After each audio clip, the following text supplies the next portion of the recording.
didn't see it on there either. I'd like to call this meeting to order. Today is Monday, March 17th. We're meeting for the purposes of the regular meeting of the Elmhurst City Council. I would ask that you all rise and join me in the Pledge of Allegiance. Pledge allegiance to the flag of the United States of America and to the republic for which it stands, one nation, under God, indivisible, with liberty and justice for all. Clerk Spencer, please call the roll. Gutenkopf. Here. Deuter. Here. Dunn. Here. Leader. Here. Polumsky. Here. Graham. Here. Hipskin. Here. York. Here. Levin. Here. Healy. Here. Honquist. Here. Kennedy. Here. Mulliner. Here. Wagner. Absent. 13 present, 1 absent. 13 present, 1 absent. We have quorum. Couple of different things going on tonight.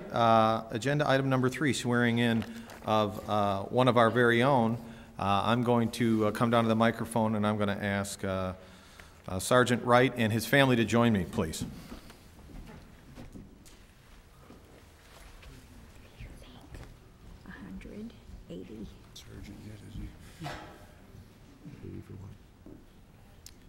Always love it when you bring a big family. Great to see you.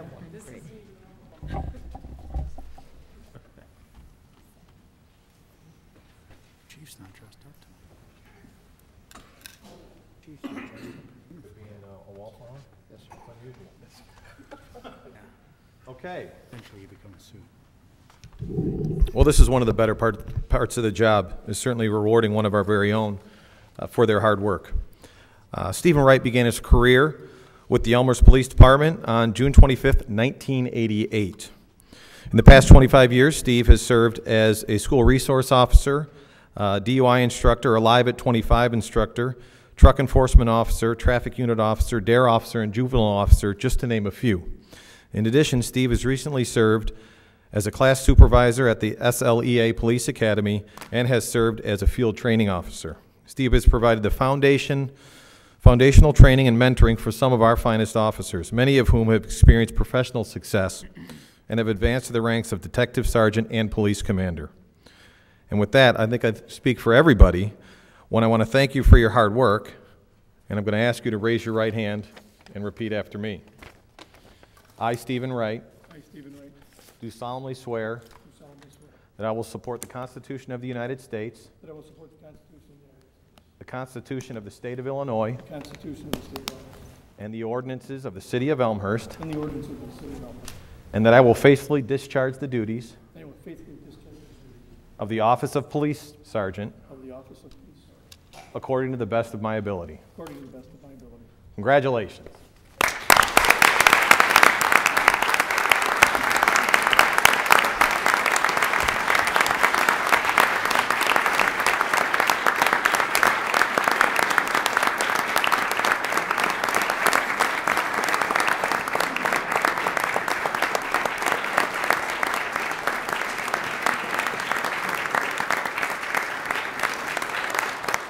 Sergeant Wright has 2 sons who also serve, and we're going to give the badge to first son.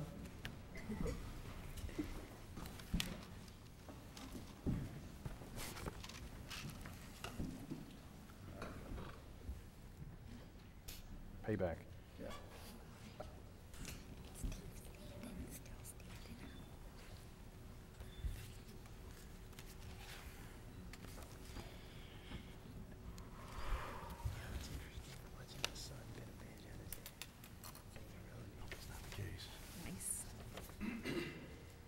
Again, congratulations.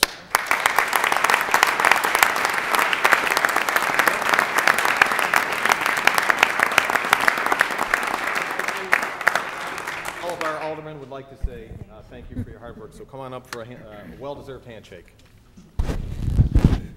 Excuse me, Mayor. Yes, sir. Could we get a picture with all of the uniform, every police officer that's up here? I mean, it's such an impressive picture with everyone up here. I would love it to get... Quite a request, Alderman Hipskin. As soon as we're done with the handshakes, I will invite everybody in uniform to come up and we'll do a group picture. Chief, you okay with that? We're good. Chief says it's all right. I should have asked him. I tell ya, more. Nice. Congratulations. Okay, Sergeant, everybody else. I just signed for spring. We're going to indulge Alderman Hipskin. We're going to have a quick picture. Hey, Mike. Moving this way. Quick. I'll go take the picture. Steve, this is wearing a uniform. I don't know. This many people in uniform charging me. The 70s are over. I'm only 55. What do you mean? I don't think there's anybody left here. That's it. Out of the frame. Yeah. Might as well just get up and. You guys. Wow.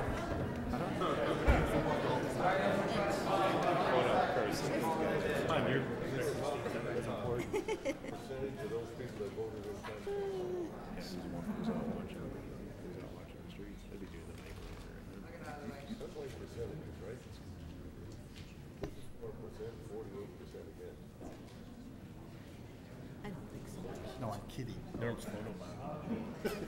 That was pretty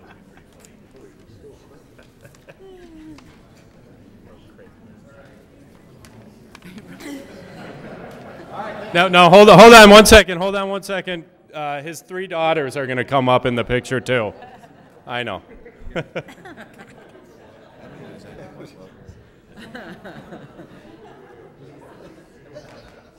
Steve's opening a photo business.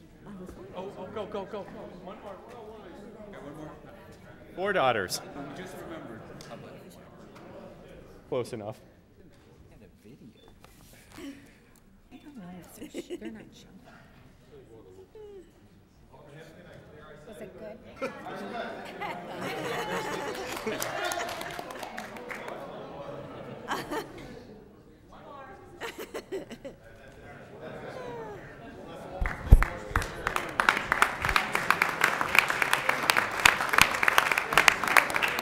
Thanks, guys. I'm going to Photoshop myself in there. You're killing me. Sorry, man. You too. I like the happy person meeting, Steve. Now we can.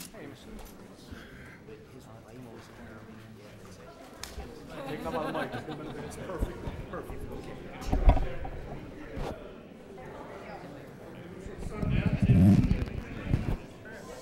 Shenanigans.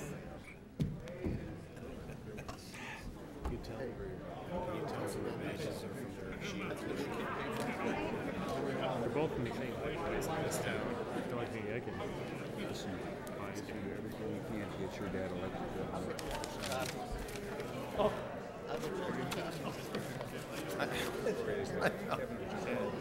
It's like.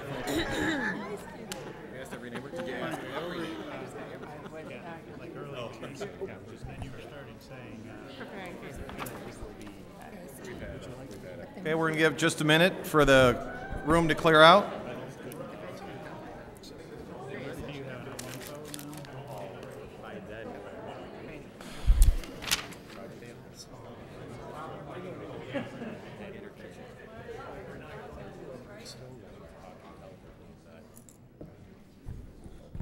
Where's my pen? Let me turn this off. right. Well, that's why I thought it'd be a better way to get up there and say, well, we hope we'll do this.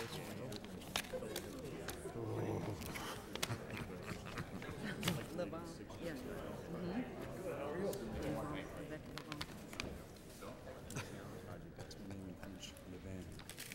Oh, you want me to do it for you? How long do you think the process is?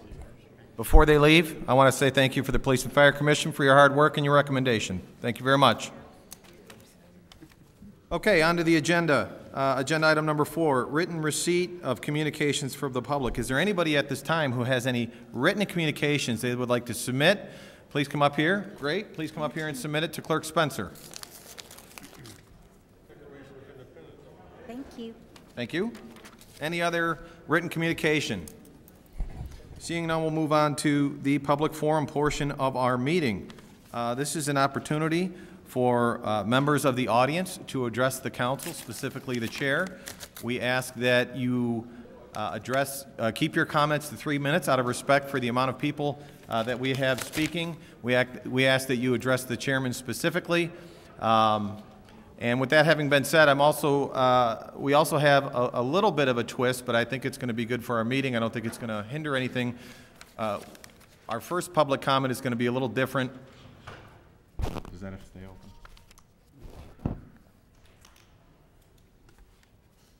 We'll open it again, Mayor. Okay. Well, oh, there you go. Technically, that door should remain open from an open meeting standpoint. Yes, that'd be great. Thank you, sir. Thank you very much. Clerk Spencer, do we have anybody this evening who signed up for public forum?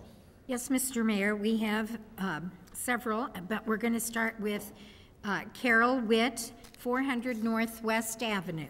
Okay, Mrs. Witt, before you get started, I'm just going to explain a little bit to the folks what's going on here.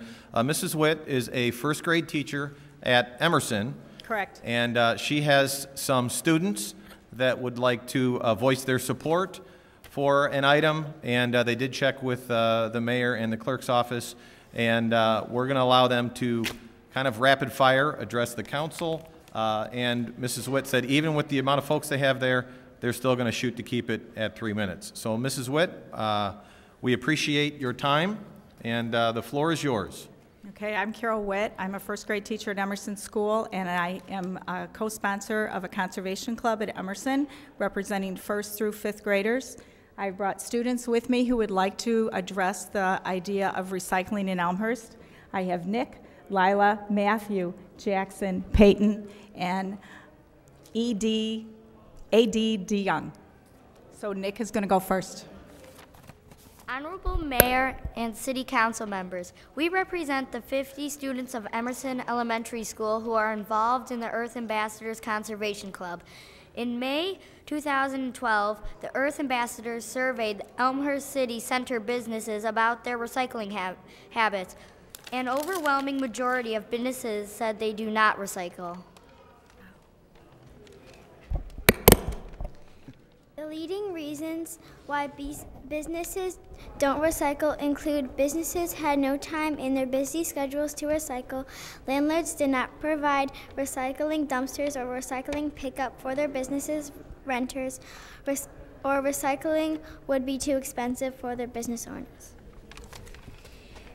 We realize it may not be the city's best interest to mandate recycling for business, but we ask you to consider the amount of waste that's produced by just one Elmhurst bar that doesn't recycle wine bottles, or a restaurant that doesn't recycle aluminum cans, or a clothing store that doesn't recycle cardboard boxes, or a bank that doesn't recycle paper. We hope that City Elmhurst businesses will start conservations to tackle obstacles that keep businesses from recycling. Go ahead, give it a good pull. In the meantime, we support Alderman Bram's referral to bring recycling receptacles to business districts and other public areas.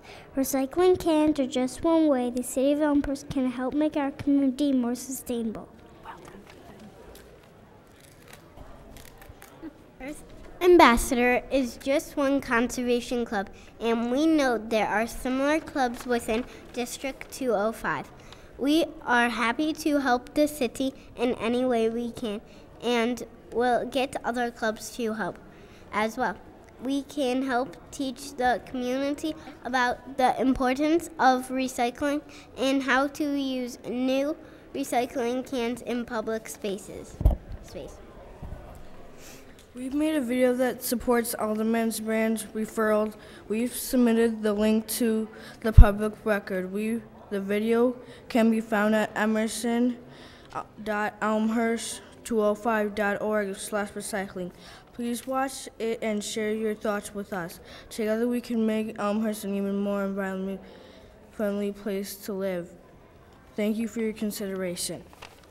And we thank the council for your time, and if you do get a chance, if you could visit emerson.elmhurst205.org/recycling, we would appreciate it. And Mayor Morley, if chance, because these wonderful students have come out tonight, could we also have a picture with you as well? A picture? Alderman Hipskin? Picture. I would be happy to come down for a quick picture, and I think you set a fantastic example. I think you had 7 people speak, and you kept it under 3 minutes. Thank you very much. Hey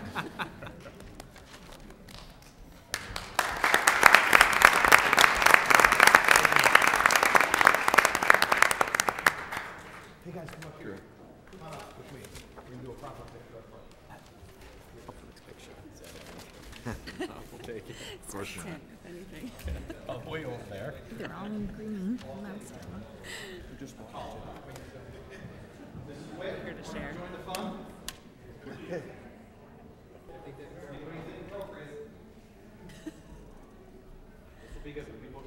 What do I want that for? In the mayor? Cute. Oh, there, look at her. They were good.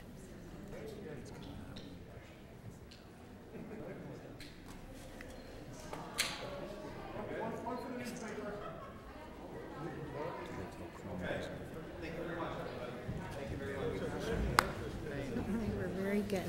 Right.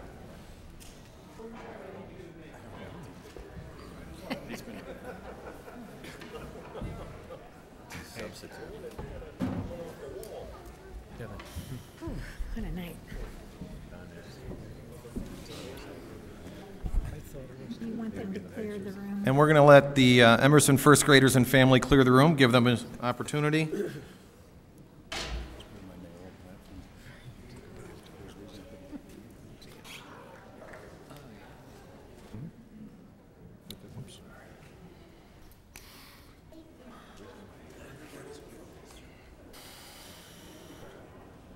Patty, Okay. how many we got? Continue. We've got 11. 10 left. Okay. Okay? Okay, on with the regularly scheduled meeting. Clerk Spencer, do we have anybody else signed up for public forum this evening? Yes, we do. Next, we have Dan Grant, 264 North Glenview. Okay, please approach this microphone. This one or this one? Yeah, that one right there, the one you're close to. Thank you. Name and address for the audio, and we'll get going. Good evening. My name is Dan Grant. I reside at 264 North Glenview, and I'd like to speak tonight in support of the restrictions that are pending on Glenview. For those of you that aren't familiar with our street, we are a residential street that cul-de-sacs at North Avenue, abuts the kinder care, and we're also a street that does not have sidewalks, which I think is salient for the proposal tonight. About 2 months ago, the kinder care began instructing their employees to park on the west side of our street, apparently due to congestion issues with their parking lot. As a result, there is a wall of cars lining the entire west side of our street from approximately 7 a.m. to 5 p.m.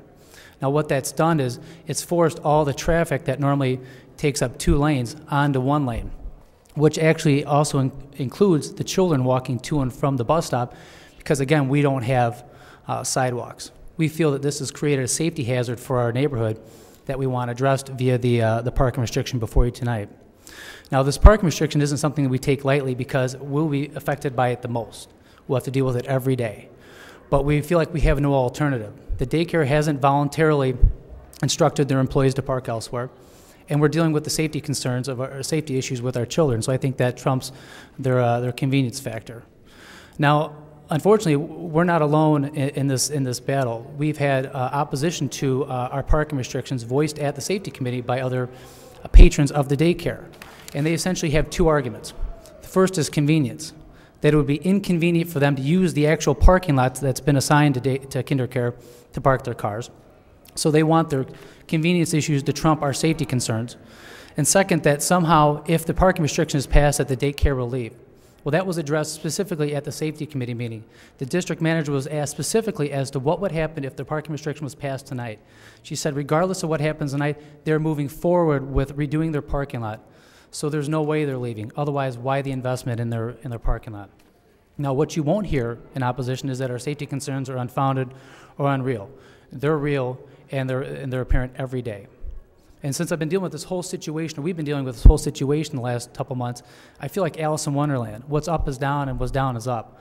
We have a business whose mission statement is, quote, to ensure child safety and health, end quote, is putting the convenience of their patrons and their employees ahead of the safety of the kids in their own neighborhood.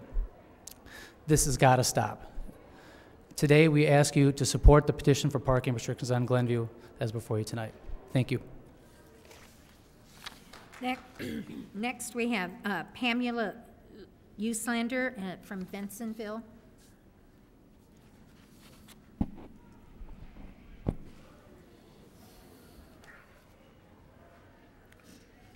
Hi, my name is Pam Uslander. I live in Bensonville. I'm also known as the hot dog lady of Elmhurst, where I've been for the past 23 years.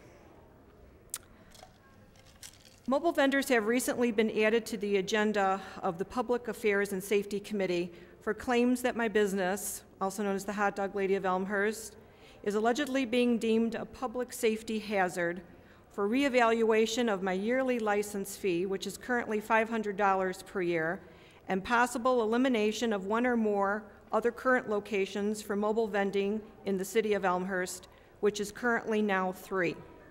My mobile food cart at York Road and Schiller is one of these locations that is being considered for relocation or elimination. Approximately 10 years ago, this issue of public safety and review of license fees and/or elimination of my location was brought to the Public Affairs and Safety Committee and City Council. This brought forward a revision of what the committee and council believed was an outdated ordinance.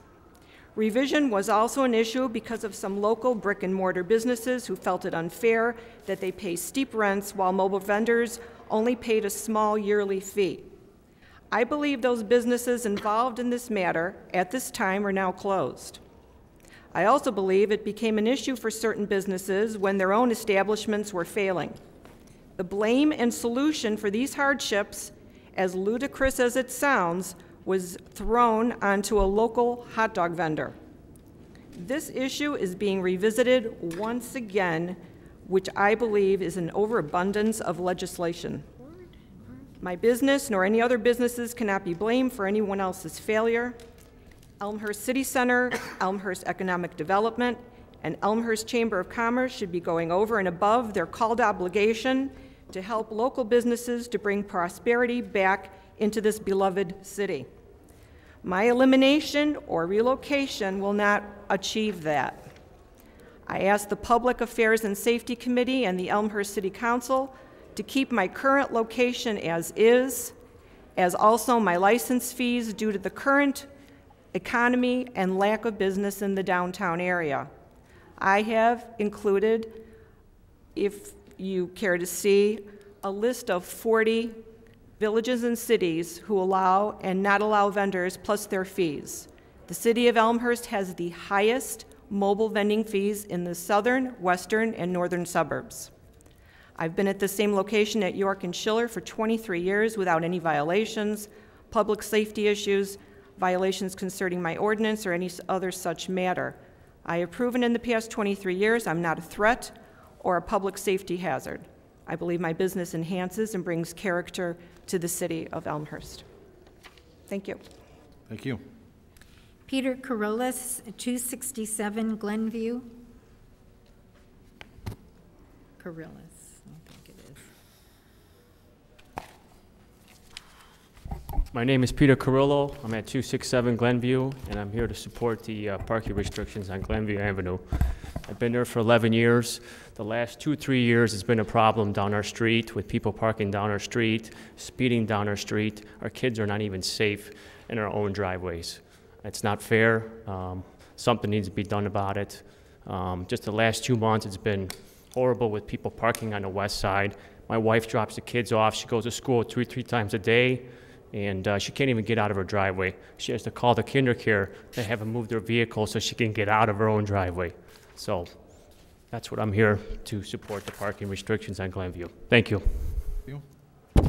Claude Pagash, 566 West Gladys.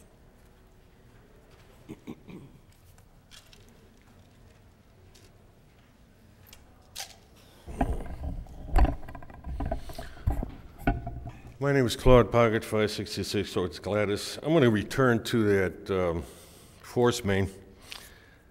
It's my understanding that the city to cover the additional expenses, had to take money from installing new water mains and maybe lining sewer lines, and had to give up installing new water meters.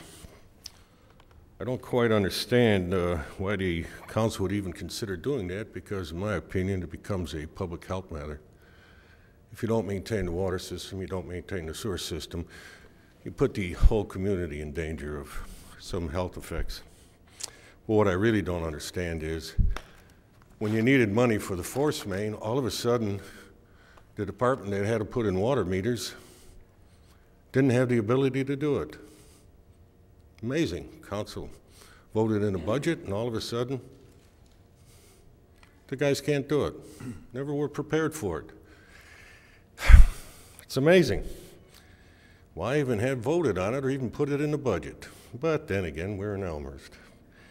I see on the agenda here we have a couple of aldermen talking about a referendum. It sounds like a pretty good idea, since there's been great debate about this parking garage. And since we can't go along with the city fathers in their statements that we are financially sound without stripping money from other parts of the budget to take care of water mains and sewer lines, then how can we even hope that they have enough money to even consider a parking garage or HON or flood control? It may come down to a point where we won't have police protection, fire protection, or any streets repaired. I also want to bring up a point. There was a meeting of former elected officials. I found it rather interesting. My understanding is a great many people paid to be at that breakfast. But in the Elmhurst Independent, which I brought along just to make sure I did not make a mistake in what they agreed upon, after much discussion, the panel agrees people don't trust how their government spends their tax dollars anymore. Former elected officials, former respected officials come to the conclusion that the public cannot trust their elected officials. I don't think anybody expected that to come out of that meeting. But I would say, and I'll publicly say it to this legislative body, it does hold true for the majority of the people that you represent. Mr. Pogash, you have 3 minutes. I'd ask you to wrap it up. There are issues on flooding. And maybe with this great debate about this parking garage, you do put up a referendum. Because then if the people voted in, then they're willing to take on the burden of extras plus the cost of it. Janine Grant, 264 Glenview.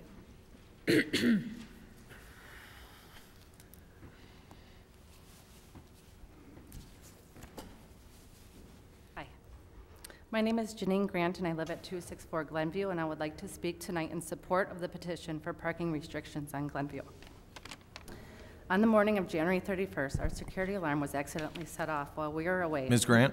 Yes. I hate to interrupt. Could you pull the microphone down, so we want to get you on audio and we want to be able to hear you? On the morning of January 31st, our security alarm was accidentally set off while we were away, and the police officer called to the scene could not drive down the street due to all of the kindergarten cars lining the street. He had to walk the block to be able to make sure our home was secure.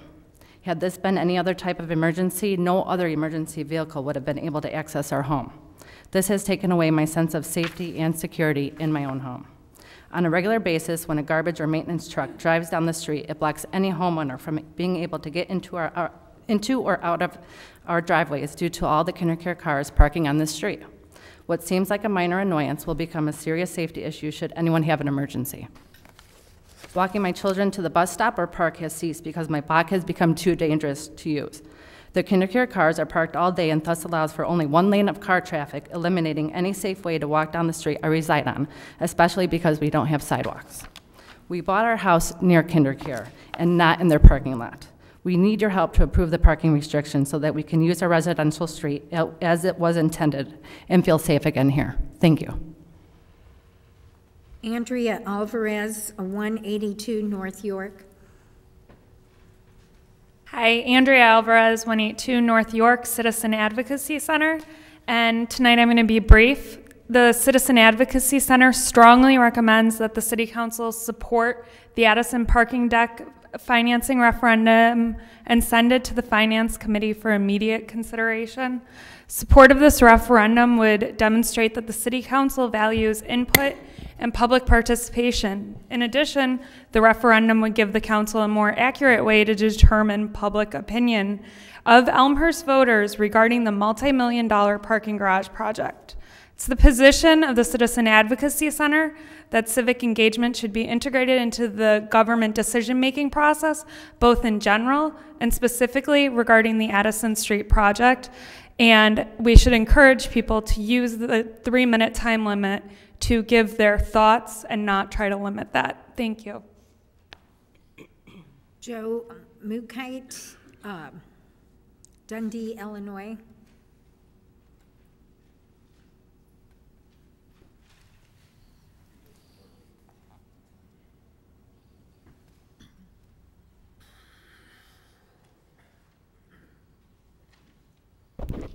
Good evening. Can you hear me okay? Okay. Well, first of all, happy St. Pat's Day. I hope that's okay to say. I see a lot of green here tonight. I come from an Irish family, and that means something to me, so thank you. My name's Joe Mukite. I'm the vice president of a company called Xanadu Builders. I'm a GC and project manager specifically retained by KinderCare to help, and what I'm hearing about tonight is quite a situation. So it seems, if I go through the history, that this kind of came to a halt late in January when an incident happened that somehow led to some property owners to the east putting up some chains that I believe KinderCare shared some of those parking spots. Whether they were allowed or not, that's where they were positioned. And once the chains went up, the parking got pushed more into the back streets, which is, I believe, Glenview and is it West?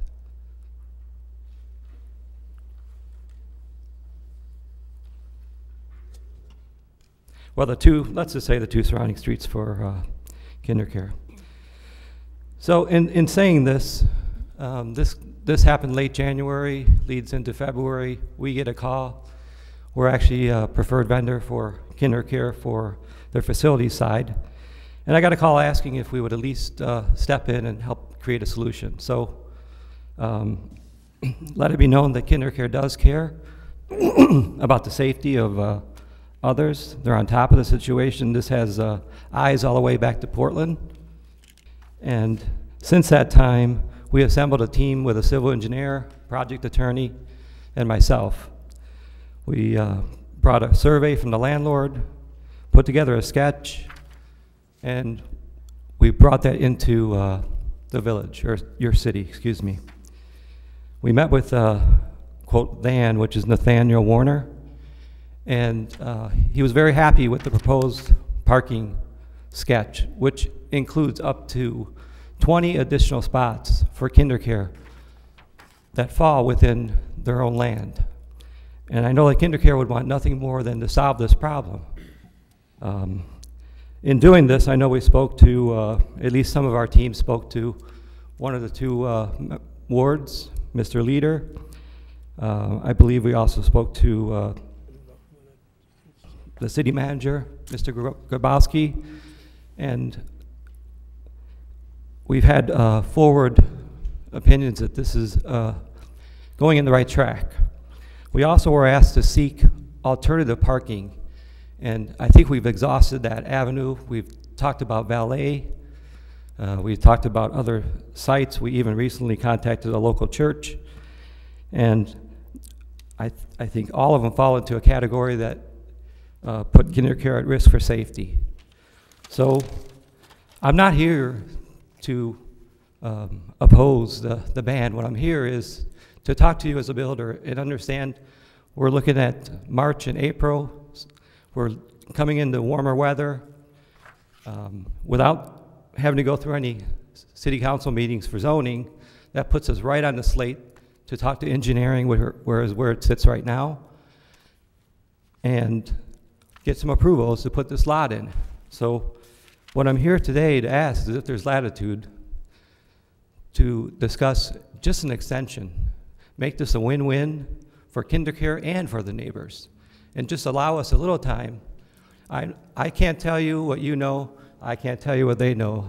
I'm sorry. You're over 3 minutes. I'd ask you to wrap it up, please. Oh, so simply put, if there's a time to discuss, could we grant an extension to do nothing more than allow us to make the improvements for KinderCare? Thank you.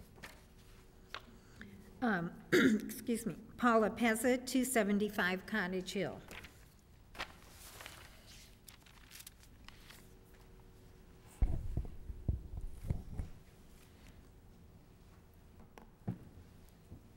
Good evening. Paula Pezza, 275 Cottage Hill. I'm here speaking as an Elmhurst resident and taxpayer, and to tell you that there's been a lot of buzz going around town circling this Addison garage project. People want to know what is the real reason behind the push for the 6-story parking garage.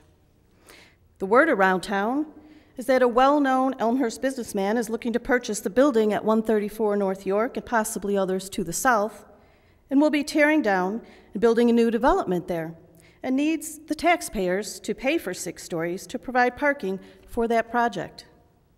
Many concerning questions have been raised by residents and business owners alike that go along with this potential scenario. The word out is the project is all pending the approval of this 6-story garage, and that certain key people are privy to the discussion and behind-the-scenes meetings. Is this true? We'd like to know. We deserve to know. We're paying for this. The people of this town deserve to know, since possibly, whether or not the referendum is put on or not, they could be funding on their tax bills with interest $20 million to pay for this. So the questions are, is this what the deal is? Who knows about this? Does our mayor? Do any of the elected officials, any city staff, appointed members, organizations, who knows about this? And if there's something to tell us, please tell us, because we deserve to know. What exactly is it that's being built? Is this also 6 stories? Is this a project that would otherwise be required to provide their own parking? If so, is this the reason for Mr. Warner telling our zoning commission they need to make many text amendments this year, such as reducing the required parking for multifamily, increasing allowable building height to 6 stories, increase density, increase multifamily density, reduce off-street parking provisions, and so on and so on. Once this garage is approved, if this is true, will the construction of the garage be put on hold so this other project could be demolished and constructed, and they can then utilize the city land for a construction site? Who knows? If any of this is the case, is this the real reason the hot dog lady needs to be moved away so that the trucks don't scoop her away? We all know you will not answer our questions this evening. But if these questions are not answered and the tax-paying public is not given the story, whatever that may be, the truth will come out sooner or later, and we'll certainly find out what these other plans are. And perhaps the adage of build it and they will come should really be promise to build it for them on the back of the taxpayers, and then they're insured to make a larger profit. Let's hope that's not true, but we really would like some answers, so thank you. Brian Davey, 253 Glenview.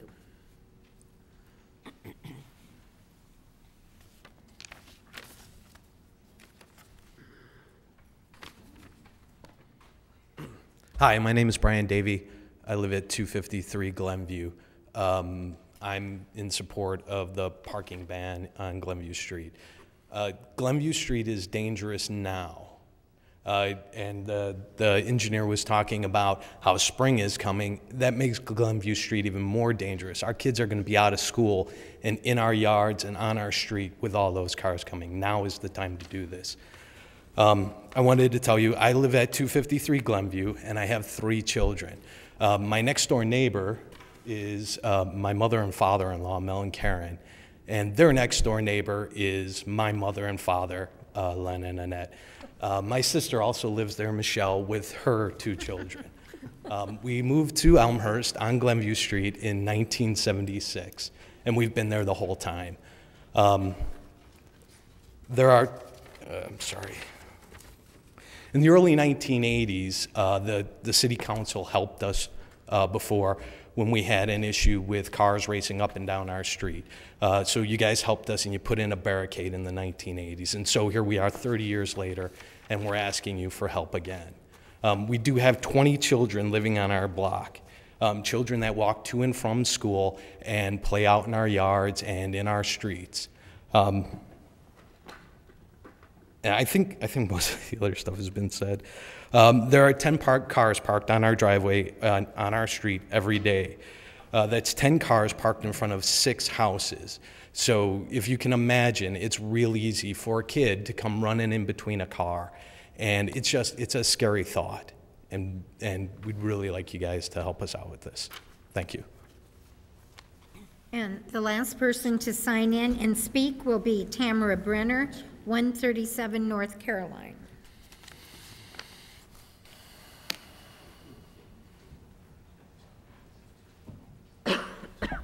Tamara Brenner, 137 North Caroline. So we're still awaiting the Zoning Commission report for the Addison Street project. The so-called deliberation hearing was 2.5 weeks ago now, and it's still, no reports up on board docs. I just checked now on my own internet connection because the city internet connection doesn't seem to be functional for me. Anyway, during the deliberation hearing, nothing was deliberated really. It was pretty laughable, except for that it's a very serious matter costing a lot of taxpayer money. The report from last year could not be cured simply by moving the driveway of the garage from the alley to the street. But other parts of the report were not even addressed by the commission. Instead, what the commission did was dispense with the downtown plan, basically, and with the zoning code. And those are the documents that are to be used to inform and guide planning. They were thrown right out the window. The city council's done the same thing. This year's decision is internally incompatible with last year's report. The two are diametrically opposed, and that's what happens when you start basing decisions on preference rather than on information and fact.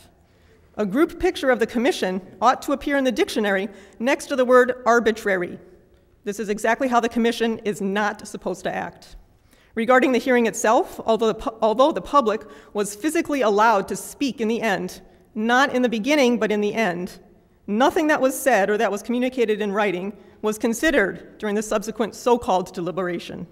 As usual, when the city of Elmhurst conducts a public hearing, the process itself is a sham, as those who are empowered and entrusted with making the decisions for the community reach their conclusions independent of what anybody from the public has to say, often outside of the 4 walls that make up a meeting. Holding the public hearing is just another hoop to jump through, and it doesn't matter what they say, we just ignore them.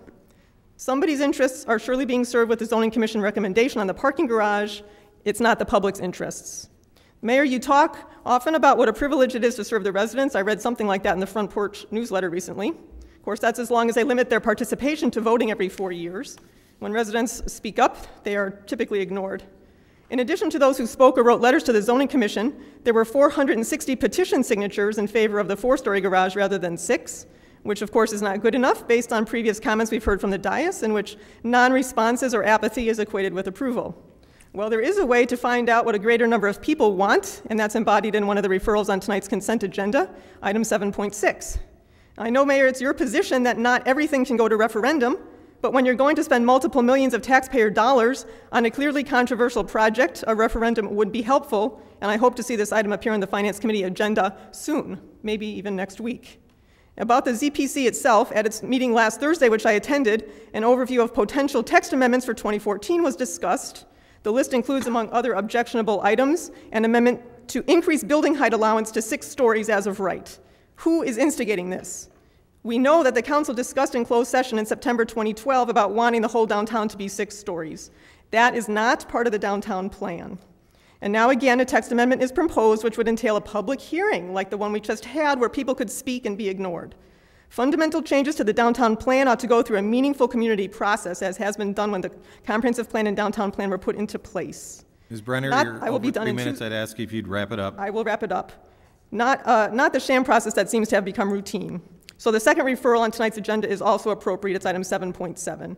In the meantime, I thought that elected and appointed officials were charged with upholding the rules that are currently in place, which represent the wishes of the community. Instead, we see that rules are followed only some of the time and at the discretion of temporary office holders. You all have decided what changes you want to see, or some special interests have decided, and you're pushing it through.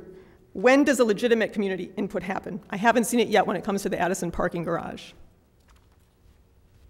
As I said, Mr. Mayor, that concludes public forum as far as who signed in tonight. Okay, that's everyone who signed in. Is there anybody in the audience this evening who did not have an opportunity to sign up? Let me see a show of hands. Anybody who did not have an opportunity to sign up who wishes to address City Council? 1, 2. Okay, we'll go with this gentleman first. Same rules apply. Thank you very much. Michael Crumry, 570 West Crockett. I also have attended the Zoning and Planning Commission meetings in regard to the parking deck. On February 27th, the Zoning and Planning Commission voted 6-3 for a 6-story parking garage, yet they based their decision on faulty information. If that meeting was for deliberations among ZPC members only and not for public comment, then why were the following events allowed to occur? The City of Elmhurst is the applicant for the 6-story parking garage, yet the city was allowed to have Nathaniel Warner, Planning and Zoning Administrator, actively participate in the Zoning Planning Commission, quote, closed, close quote, deliberations.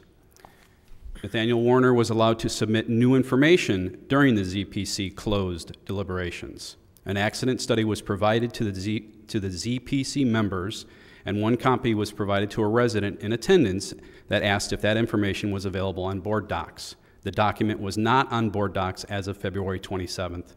The date of the meeting. I checked it yesterday and it still was not on board docs. Multiple questions asked by Zoning and Planning commissioners during that closed deliberations received responses of, yes, we can look at that, or yes, we can add that, from the Zoning and Planning Administrator for the city, again, the applicant.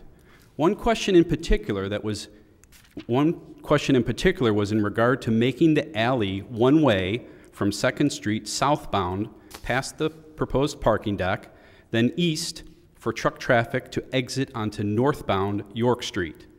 The traffic study provided by the city hired consultants already concluded making the alley one-way, quote, has been deemed infeasible, close quote. Yet a reply of, we can look at that, was provided by the city applicant. As a concerned citizen, taxpayer, and voter attending the ZPC closed deliberations, I had to sit quietly and bite my lip as more and more inaccurate information was presented to justify a 6-story parking garage. In summary, the Zoning and Planning Commission voted 6-3 for a 6-story parking garage based on faulty information and false promises. Will the citizens of Elmhurst stand up against this waste of $15 to $25 million of taxpayer funds? Please contact your local alderman, attend the Monday City Council and committee meetings, and let your voices be heard. If you remain silent, your taxes will increase to build a 6-story parking garage that we don't need. Concerned citizen, taxpayer, and voter, Michael Crumry. Okay, I think there was someone in the back. Yes, please, approach the microphone. Give us your name and address. And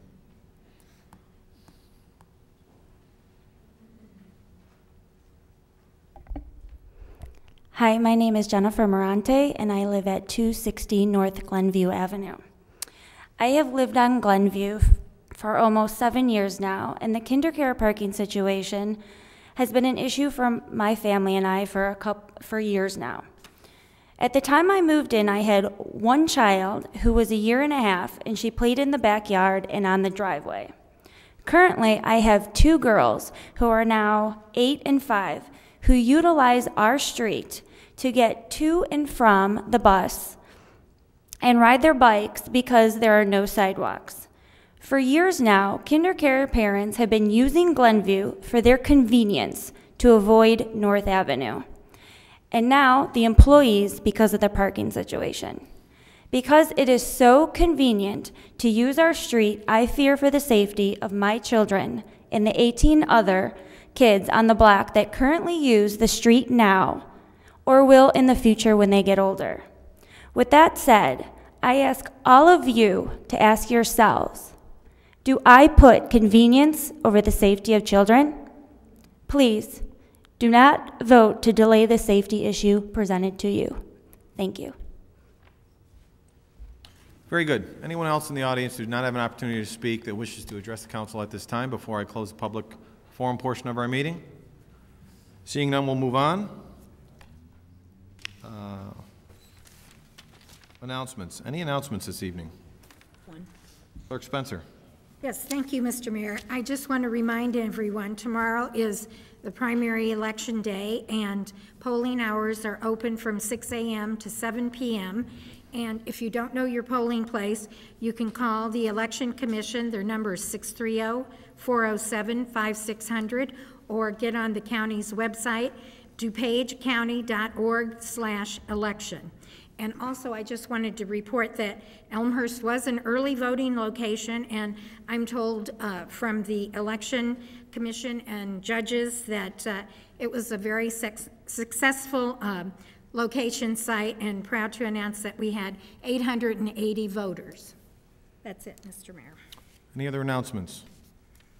Seeing none, we'll move on to the consent agenda. Agenda item number 7. At this time, is there any item on the consent agenda that anyone would like to see pulled for potential further discussion? Alderman Levin. 715. Excuse me? 7.15. 715. Alderman Dunn. 713. 713. Alderman Bram. 7.9.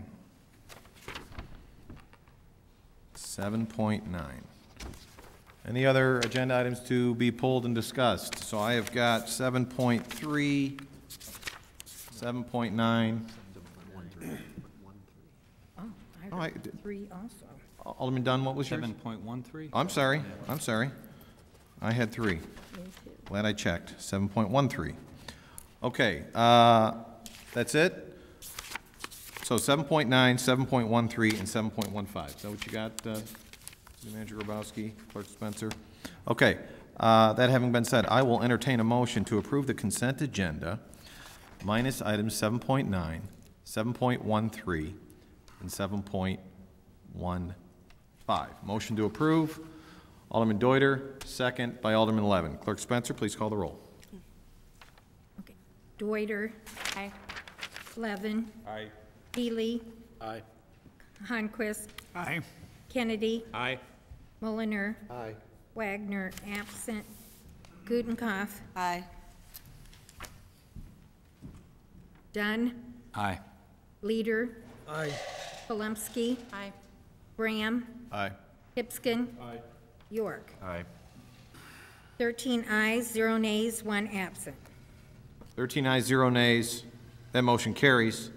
Consent agenda is approved, minus agenda items 7.9, 7.13, and 7.15. Agenda item 7.9. Clerk Spencer, would you please read the recommendation?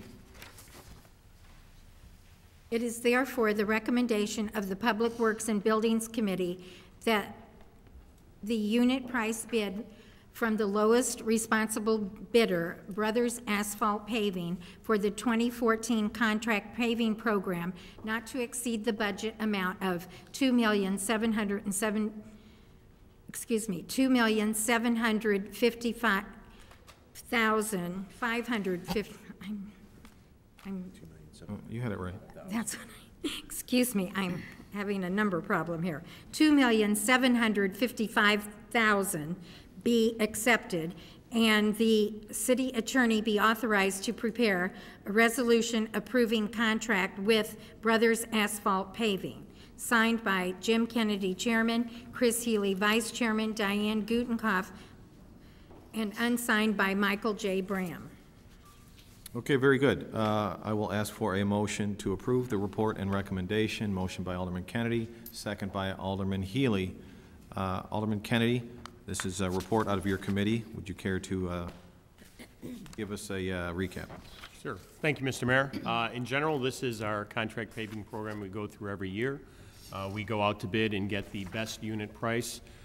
Taking that, we take the recommendations from city staff and their assessment of what streets are in greatest need for repaving, and they ultimately give us that list that comes subsequent to this referral here, because that initial look gets done in the fall, and certainly in a tough winter that we've had here, they're going to go back and take a look at it and make sure that the areas that they thought were in greatest need last year are indeed those, and if not, would potentially make some substitutions. So pretty simple.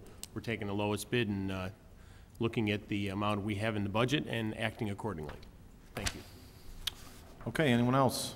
Alderman Healy. Thank you, Mr. Mayor. Just one thing to add is that we are recommending that you'll see that the bid price is actually below the budget amount. We are recommending to spend to the full budget amount the unit price so that we can do as much paving as we can, asphalt paving as we can, because we are, I think we all know that our streets are in a little bit rougher shape after the harsh winter. So even though we got a good bid price, we're still going to use the maximum budgeted amount. Thank you. Alderman Braham.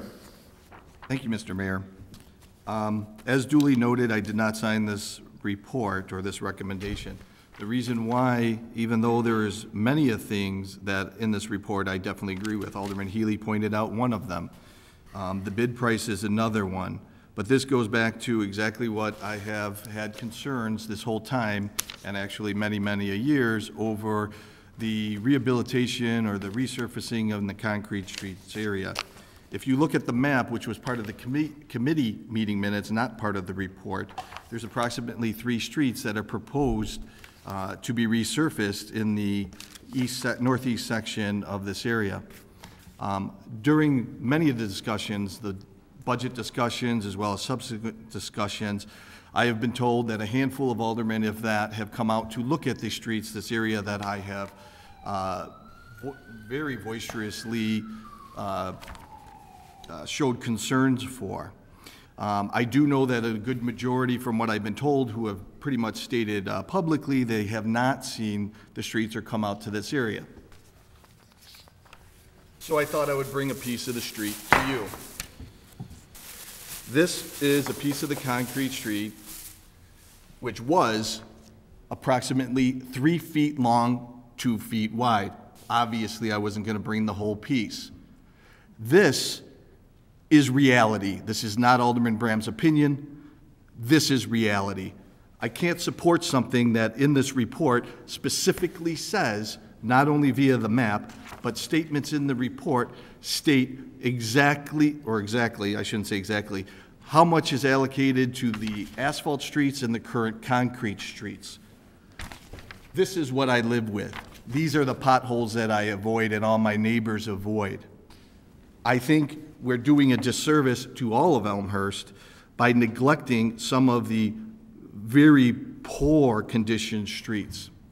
I have never went against a referral like this that actually is just in regards to the bid for doing the asphalt streets or asphalt in general, but due to the nature that I have seen over the past not only many years, but recently year, I need to take a stand and vote against this current referral or recommendation.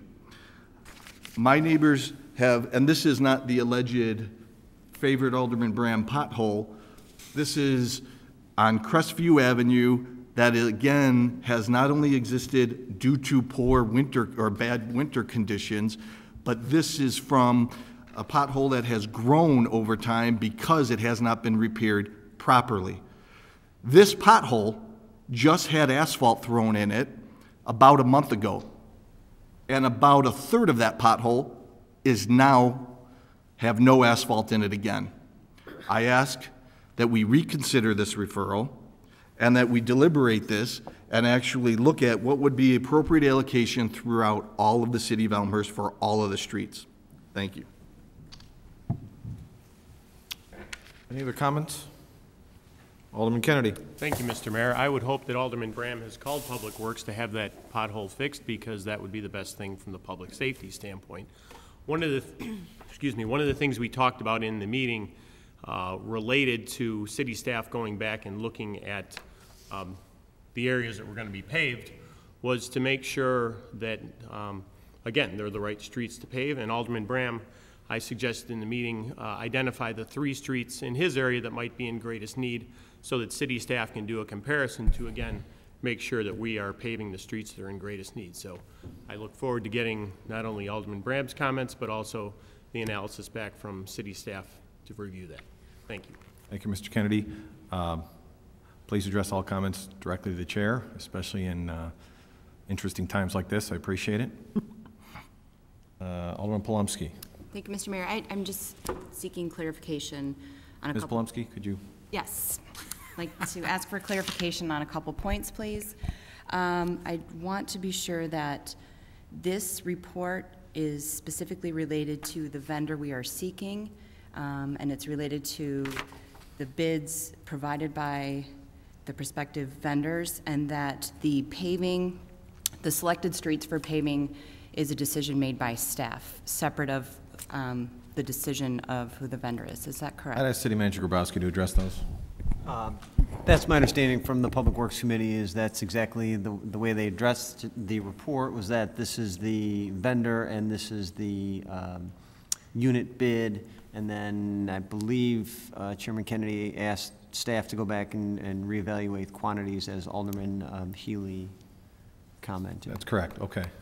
Alderman Polomsky, you have a follow-up? And then my question is, if we were to vote this down, it would not change the priority of the streets, but it would just leave us without a vendor. Is that correct? Okay. That's correct. Alderman Dunn, and then Alderman Gutenkopf. Yes, thanks, Mr. Mayor. Just a clarification on the mileage that is to be paved. I think the general plan, back when I was on Public Works and prior to that with the financial task force, the target was 5 miles per year, and the report calls out 7.2 miles. And I understand there was a slight advantage in the best bid that we got, but not to that extent. So maybe you can clarify if the target is still 5 miles, and if we've upped that considerably recently. I'd ask the chairman to clarify before I go to Alderman Gutenkopf. Thank you, Mr. Mayor. In general, it's about 5 miles per year. It varies. And certainly, since we had good, favorable rates, we'll do a number higher than 5.5.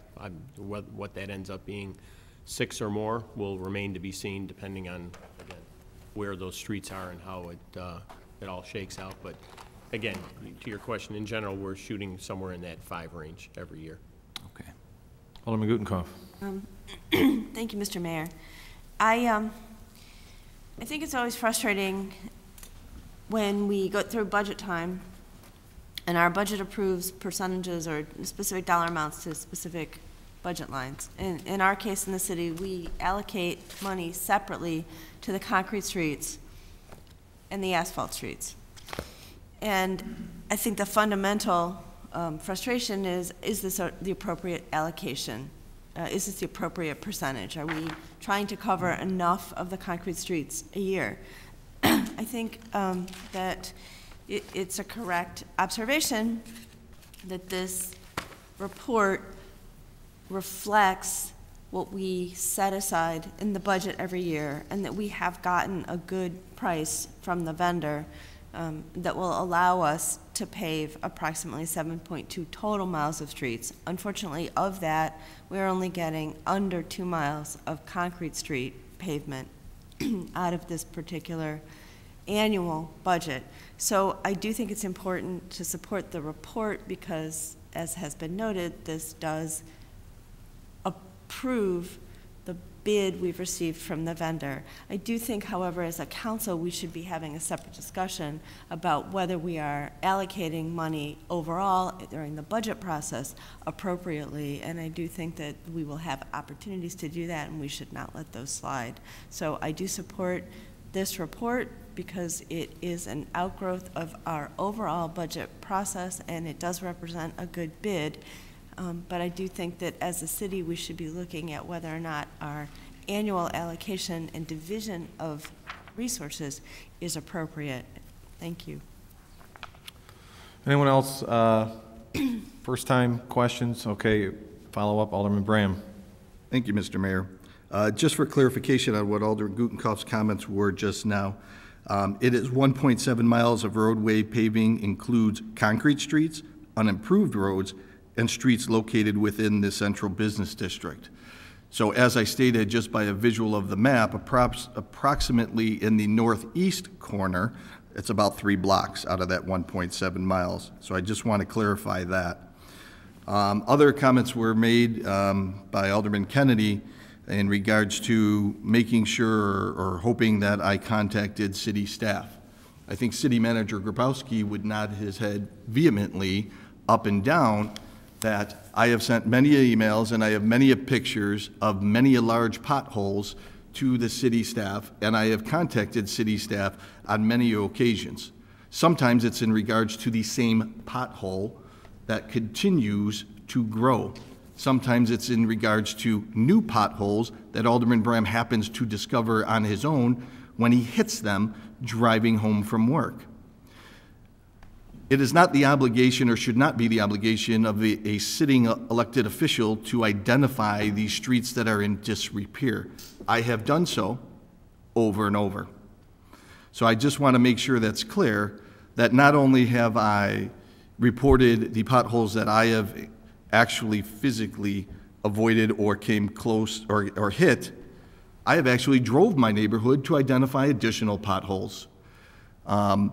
So my point of this, and Alderman Gutenkopf's comments are right, this is in regards to the overall bid. In committee, I did mention, though, this last paragraph on the first page of the referral, which does include the monies that should be allocated to concrete streets, unimproved roads, and streets located within the central business district, which is the 1.7 miles, as well as the rest of the resurfacing of asphalt streets, which, as Alderman Dunn has pointed out, which is 5.5 miles. If this paragraph was omitted, as well as the map, and there was potential for further discussion with staff that what I would deem to be fair distribution of these funds this year for all of the city of Elmhurst residents, then I would have no problem and I would have signed on. That did not occur, so I remain unsigned, and I again ask all of you to not support this recommendation. Any additional comments? Alderman Polomsky. Thank you, Mr. Mayor. I just want to say because this is not the vehicle for changing the prioritization of streets or the allocation of funds for streets, I will sign it, but I do think that we need to change the way streets are prioritized and our allocated funds, especially after this winter that we've had, that I think that it will not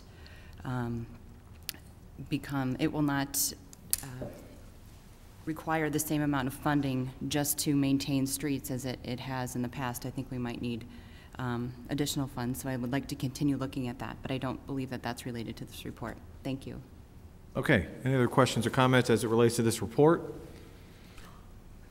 Clerk Spencer, I'd ask you to please call the roll. Kennedy. Aye. Healy. Aye. Lundquist.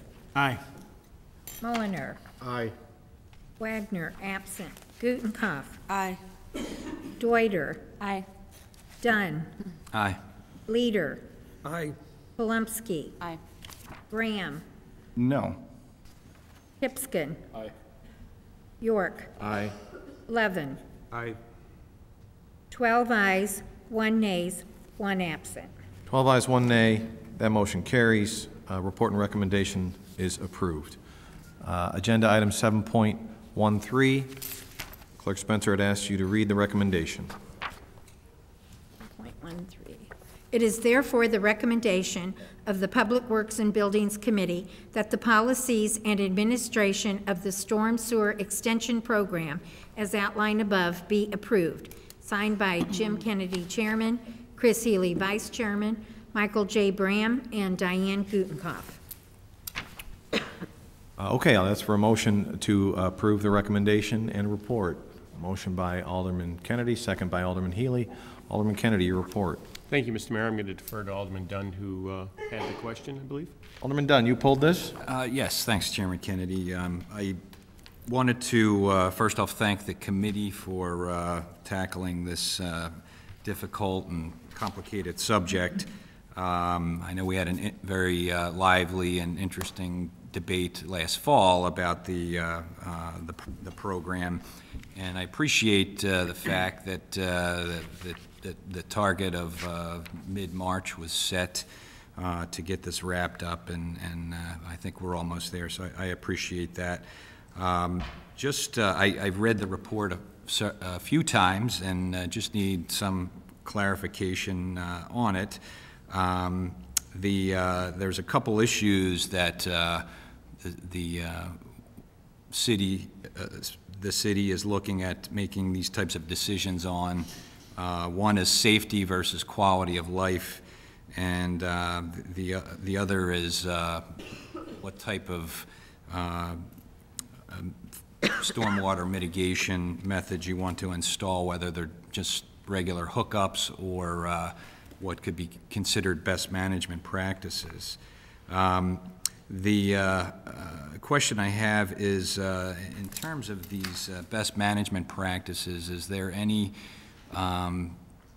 degree of how extensive of a homeowner might have implemented those, and would that impact the funding, which is being stated as $1,500 would be the max cost share for a homeowner? And then also, would that be, and I wasn't able to discern this from the flow chart and the report, but would that be additive to the cost share for the safety issues that might be a problem in a particular home, where the max cap would be $1,000 for the cost share for that? So specifically, could a homeowner collect $1,000 and an additional $1,500 for their home project with the city? I wasn't able to gather that from the report, and I just wanted to ask that question. Alderman Kennedy, I think you're going to have to, there are what I'll call decision models or flow charts attached, and I think a brief overview. You're going to end up walking through a brief overview anyway to answer those questions. So it's a very complicated issue. I did attend your last meeting, and I think it's an important issue. So do your best to address Alderman Dunn, but I don't see how you do it without going through the decision model. So. Okay, thank you, Mr. Mayor. I'm going to speak generally, because if we get through, it's a flow chart, so if you do this, you make this decision, you go left, you make this decision, you go right, and then there's a lot of dividing points. Basically, what we as a committee did, and specifically, we actually hoped that we'd be done by St. Patrick's Day, if you remember, Alderman Dunn. So shockingly, here we sit today to discuss this, but what we wanted to do is to put, have better definitions behind individuals that wanted to do direct connections with sump pumps, direct connections with downspouts, and then any inclusion with a rear yard drain. So in those areas, we deferred to understanding if a particular issue had a structural component to it, whether it was going to be detrimental to the homeowner whose house was looking to do the direct connection, or to their neighbors. Same thing as it relates to a sump pump, and in that case, there is the potential for the ejection of a sump pump to become a public safety issue should that water ultimately land onto a sidewalk or into the public roadway. The last piece of it related to a rear yard drain. Here again, if it was related to a structural component, those things had carried the greatest weight. And so on the flip side, there was the idea of quality of life. And so what we said in those areas that In the event it was a quality of life type situation, unless a resident added in these best management practices, and those could be anything from a rain garden to one of the underground Cultex systems that people over on Pine Street, a few new houses have put in to store rainwater, and a few other options in between. It's really up to the homeowner to do that. And if they were to use the best management practices, they have up to $1,500. So to your question about is it additive, it's a maximum $1,500 if you use the best management practices. It's $1,000 if it is a structural related issue or a public safety side type of project. Sewer. What's it? And it goes into And goes into the sewer. Thank you, Alderman Healy. Okay, hopefully, does that answer your series of questions? Yes, thanks. Okay, thank you. Very good. Any other comments or questions? Alderman Gutenkopf. Yes, thank you, Mr. Mayor. I'd just like to point out that one of the provisions of the new policy is that now any resident who wishes to connect to the city storm sewer system must go through this decision tree and must have a city engineer review the process. It's a change from the old process whereby we pretty much allowed anyone who asked to connect to the storm sewer system. Now we have a way to decide whether or not a project should connect to the system or not, and a way to say that, in fact, the flooding or the water issues might be handled in a different way. Okay, additional comments or questions? Alderman Healy. Thank you, Mr. Mayor. Two additional points. These are questions that I've been asked since the report has been put out first. A question was posed: what happens if a home signs up for mitigates an issue, and regardless of the issue, signs up, takes advantage of the city program, gets the maximum $1,500 50/50 reimbursement because they implement some sort of alternate water management strategy. What happens if that same home comes back 2 years later, or the home transfers, the home is sold, and the new owner comes back 4 years later and says, hey, I got a problem? This is a one-time per household thing. So they can't keep coming back for an additional amount if some problem exists. The policy is really built on the decision-making tree, the flow chart, but it's also heavily reliant on engineering and staff input. So this policy builds in flexibility for staff and the professionals to do what's best for that individual site. And gives the homeowner some flexibility to get more city money if they try to keep the water out of the sewer while at the same time mitigating their issue. Secondly, rain gardens seem to be a bit of a hot topic, and the question was posed, well, won't this just, anybody wants to put a rain garden in, they'll just apply for this and we'll be funding rain gardens all over the place for $1,500. 2 points to counter that. First, city staff, the city engineer has to agree that there is a problem that exists. So if a homeowner wants to put a rain garden in for whatever reason, they apply for to use the funds, city engineer goes out and there isn't a nuisance, there isn't a safety issue, there isn't a structure problem, we're not going to fund a rain garden just because. There's got to be a quantifiable and verifiable issue that exists, and city staff will do that. And then also, well, what about 10 years down the road when whether the homeowner decides I don't like the rain garden anymore, or the property changes hands, what happens if? There are some things you just can't legislate out or into a policy. That's one of them. But certainly I feel, and I think most of us on the committee felt, that putting in specifically a rain garden is a commitment. It's a financial commitment. It's a physical commitment. People aren't just going to want to put a rain garden in because there's money out there. They're going to do it because they want to do it. They feel strongly about doing it, and this program hopefully incents them to do it, which the city's benefit is it keeps water out of the storm sewer. So that's specific to rain gardens, but alternate management strategies in general. Hopefully this policy incents homeowners with issues to think outside the box a little bit and not just dump it into the storm sewers. Thank you. Any other comments? Clerk Spencer. Kennedy. Aye. Healy. Aye. Conquist. Aye. Mulliner. Aye. Wagner, absent. Gutenkopf. Aye. Deuter. Aye. Dunn. Aye. Leader. Aye. Polumsky. Aye. Graham. Aye. Pipskin. Aye. York. Aye. Levin. Aye. 13 ayes, 0 nays, 1 absent. 13 ayes, 0 nays. That motion carries. Report 7.13 is approved. On to agenda item 7.15. Clerk Spencer, could you please read the recommendation?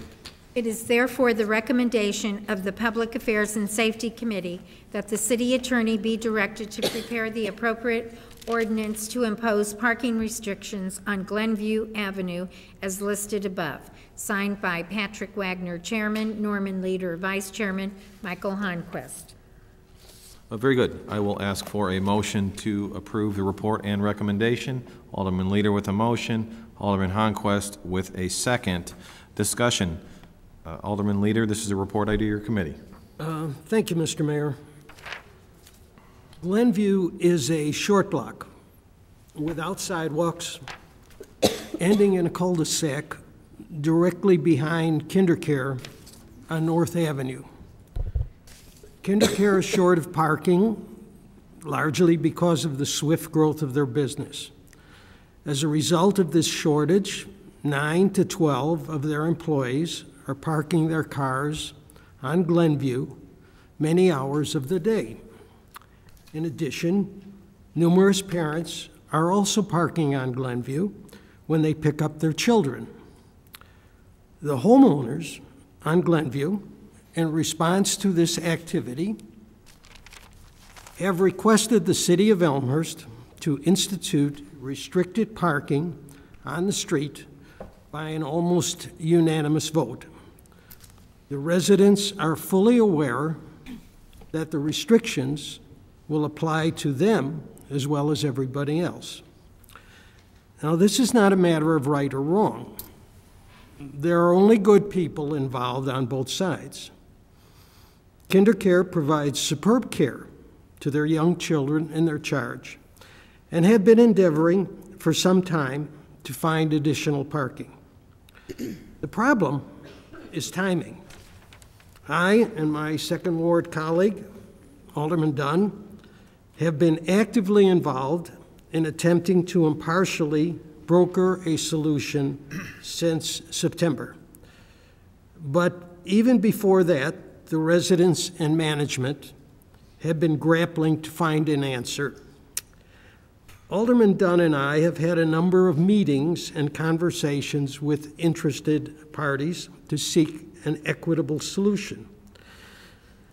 But over this extended period, the residents concerned about the safety of their own children on a dead-end street without sidewalks have petitioned the city to restrict parking. The city is neutral in this matter. Alderman Dunn and I are neutral in this matter. The request that has been filed with the City of Elmhurst is in every respect correct, proper, and legal. The Public Affairs and Safety Committee, after consultation with the Public Works Department, the Police Department, and the Fire Department, are convinced that our only legal option is to comply with the request. We would be ignoring our own laws, policy, and usage crafted by previous city councils over the last many, many decades. We know of no precedent to deny the request, particularly since it is overwhelmingly supported by the homeowners on Glenview. We are taking this position not in any way to harm KinderCare, which is a proud and valuable ornament to Elmhurst, but simply because we have no choice but to grant the request. KinderCare will find a way to create more parking, but by their own admission, it will take it at least another 3 months. Meanwhile, the residents, out of fear for the safety of the 20 or so children who live on the block have legally requested relief. I ask you to approve the recommendation as written. Thank you, Mr. Mayor. Any other comments? Alderman Levin. Thank you, Mayor. I obviously, for those that don't know it, a lot of the work that's done by the City Council is first addressed in committee. So when you come to a council meeting and one thinks that there has not been adequate debate, the majority of the discussion has occurred at the committee level, which is the case here. But the members or the residents of Glenview Avenue have come and spoken about the problem, and I understand it. I'm not saying that the relief requested isn't appropriate. This is one of those issues, however, where I have heard from residents in my ward and some who aren't in my ward, 3 or 4 people in total, which doesn't seem like a lot, but it is for those that actually reach out. And I didn't really hear anyone who, and these are all people who use KinderCare services and are concerned about the impact it will have on their operations. I didn't hear any of them saying that they didn't think the relief was appropriate or that it should be fought. It was a question of timing. And you've given some background, Alderman Leader, in terms of the amount of time that's been involved in negotiating a solution. But I also heard a construction manager speak and say that they've endeavored to submit some plans to the city. And I guess my question to the committee is, without in any way not supporting the ultimate relief that's requested by the residents, is it possible to allow for time certain to let KinderCare achieve a solution? Because the normal practice of our council is, if the report's approved, we would expect to see an ordinance back in most likely the next meeting. We did discuss Alderman this. Leader, Thank go you. ahead. We did discuss this, but we felt that there have been a number of delays to this point, and we felt that we simply didn't have the option to delay any further. That the request of Glenview is a rock-solid request, and it meets all of the requirements of ordinance and statutes. And so we decided that we must go ahead and grant it. Alderman Levin. And what is the impact on KinderCare if this goes into effect now before? And I understand, I heard what you said, that there's been an opportunity to achieve a solution, but if there's a date certain and they don't achieve it, that's their problem. But since there is information that I've heard tonight and it's been presented to me previously that a solution is in the works, I wonder what the impact is on KinderCare and what's going to happen if this parking ban goes into effect in 2 weeks. I'll ask Alderman Leader if he has any opinion, any information as it relates to the impact on KinderCare, but then I'll discuss the timing of this. Do you want to answer Alderman Levin's query about what the impact this will have on, if any, that was discussed in committee on KinderCare? KinderCare, of course, is going to proceed with the process of finding more parking. And they have been trying to find more parking, actually. They just haven't been able to. But the fact is that the restrictions are 7 to 9 and 4 to 6. I suspect that there will still be some parking by KinderCare on that street. And also, the fact is that KinderCare has been offered other options that for a number of reasons they have decided not to take. Let me add, we have a motion pending before the council to approve this report. But as everyone is aware, this will also, should this be approved this evening, this will require a change in our city code, which would come before city council April 7th. Is that correct, Mr. Grabowski? That's correct. So that's a solid 3 weeks from now. At this point, I can appreciate Alderman Levin's comments as it relates to what the impact is. We do have a motion pending, so the choice really is either to vote the motion up or down. I would encourage both parties involved, and I think there has been some discussion. I would encourage both parties involved to do what you can to continue to work together for an amicable solution. Even after the report's approved, we still have to print up the signs and get them installed. So, I mean, we're at a minimum 3 weeks before this even gets approved, and I'm going to say a month before the signs get installed. But I am asking those involved to work together. Back to the motion. Any comments? Alderman York. Thank you, Your Honor. I share some of Alderman Levin's concerns as well, but something's just struck me as I've been listening to the conversation, and that's if we're truly concerned about the safety of children during school hours, why are we waiting until 3 o'clock to have, or 4 o'clock to have restrictions when kids typically get home starting just shortly after 3 o'clock? Okay. Additional comments or questions? Alderman Deuter. Thank you, Mayor.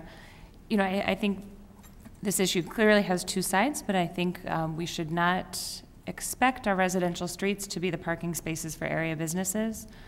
As much as we want to create a positive business environment, we should not be willing to do that to the detriment of our residents. So I would encourage us as a council to approve this restriction effective immediately. Alderman Dunn? Yes, I just want to follow up on a few of the points that Alderman Leader mentioned. We had information, we were made aware a few years ago there was potentially some speeding on the street with some of the parents coming to pick their children up. And then the KinderCare was notified of that. They spoke to the parents. The police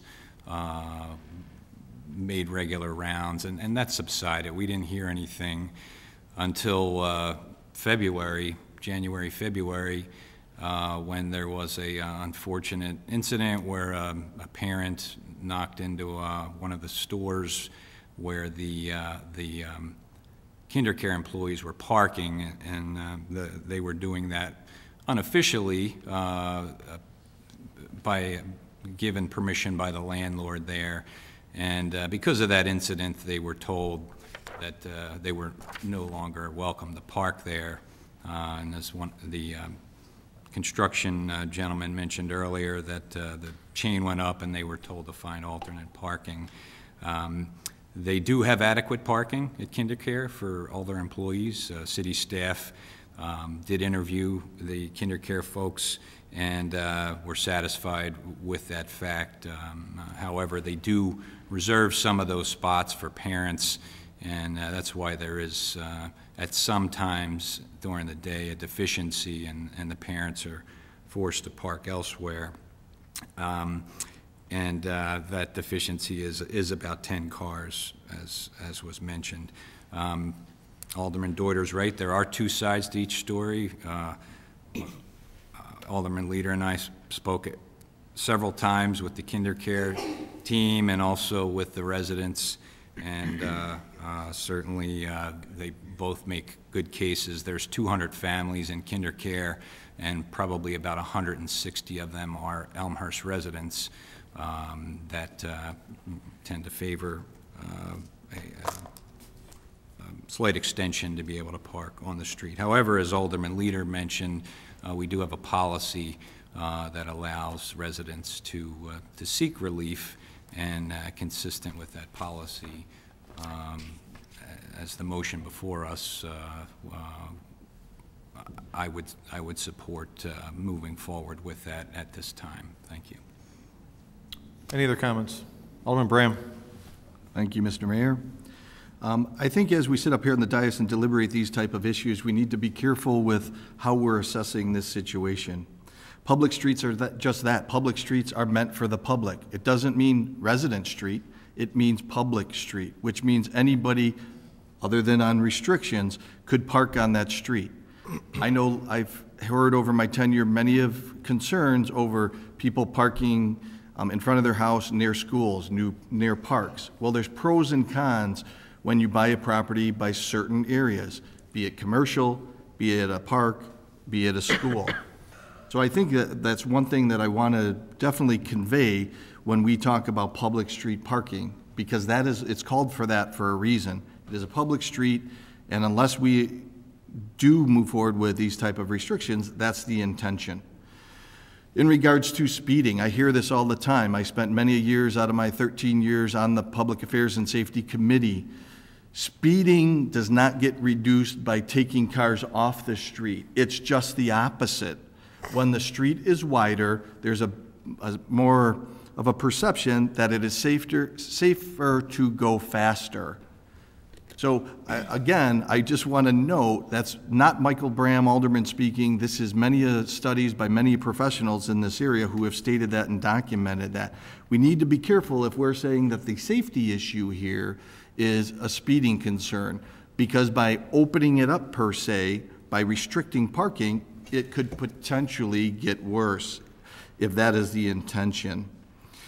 Alderman York made a good point in regards to the hours, and that also caught my eye. The back hours being 4 to 6, being restricted parking when kids come home, approximately the 3 o'clock hour. The last, not statement more so, but of a question to the committee, what are the other alternatives that were explored by the committee? And what I mean by that was one side of the street explored as restrictive parking and not the other. Was half of the street explored as restricted parking and not the other? I would definitely like to hear the committee's view on that to make sure we are moving in the right direction. And the last I would request of the committee would be exactly that. What are the safety concerns here? I've heard mention of speeding down Glenview. I hope that's not why we're moving forward with, or potentially moving forward with, restrictive parking. Is it due to the fact that there's children on the street, or what is the rationale for making this type of a recommendation to the full city council of restrictive parking? Okay. Alderman Leader, would you care to address any of those comments? I heard 2 specific questions. What were some of the other committee considerations as solutions to this problem, and specific safety concerns addressed? I never mentioned speeding, and none of us speaking for or against this have mentioned speeding. So I didn't mention it. Maybe one of the speakers who spoke in the 3-minute session did. I did not, and it was something I did not, and I don't believe my colleague took it into consideration. And though the chairman isn't here, he never mentioned speeding. We felt that we were faced with a fait accompli, that there is a process, and that the process was followed by the residents. And that was the extent of our thinking. We were presented with this situation. The residents, acting legally, carefully, presented us with this petition. Following the petition carefully, and we decided we didn't have an option, as I actually said here. I'll repeat it.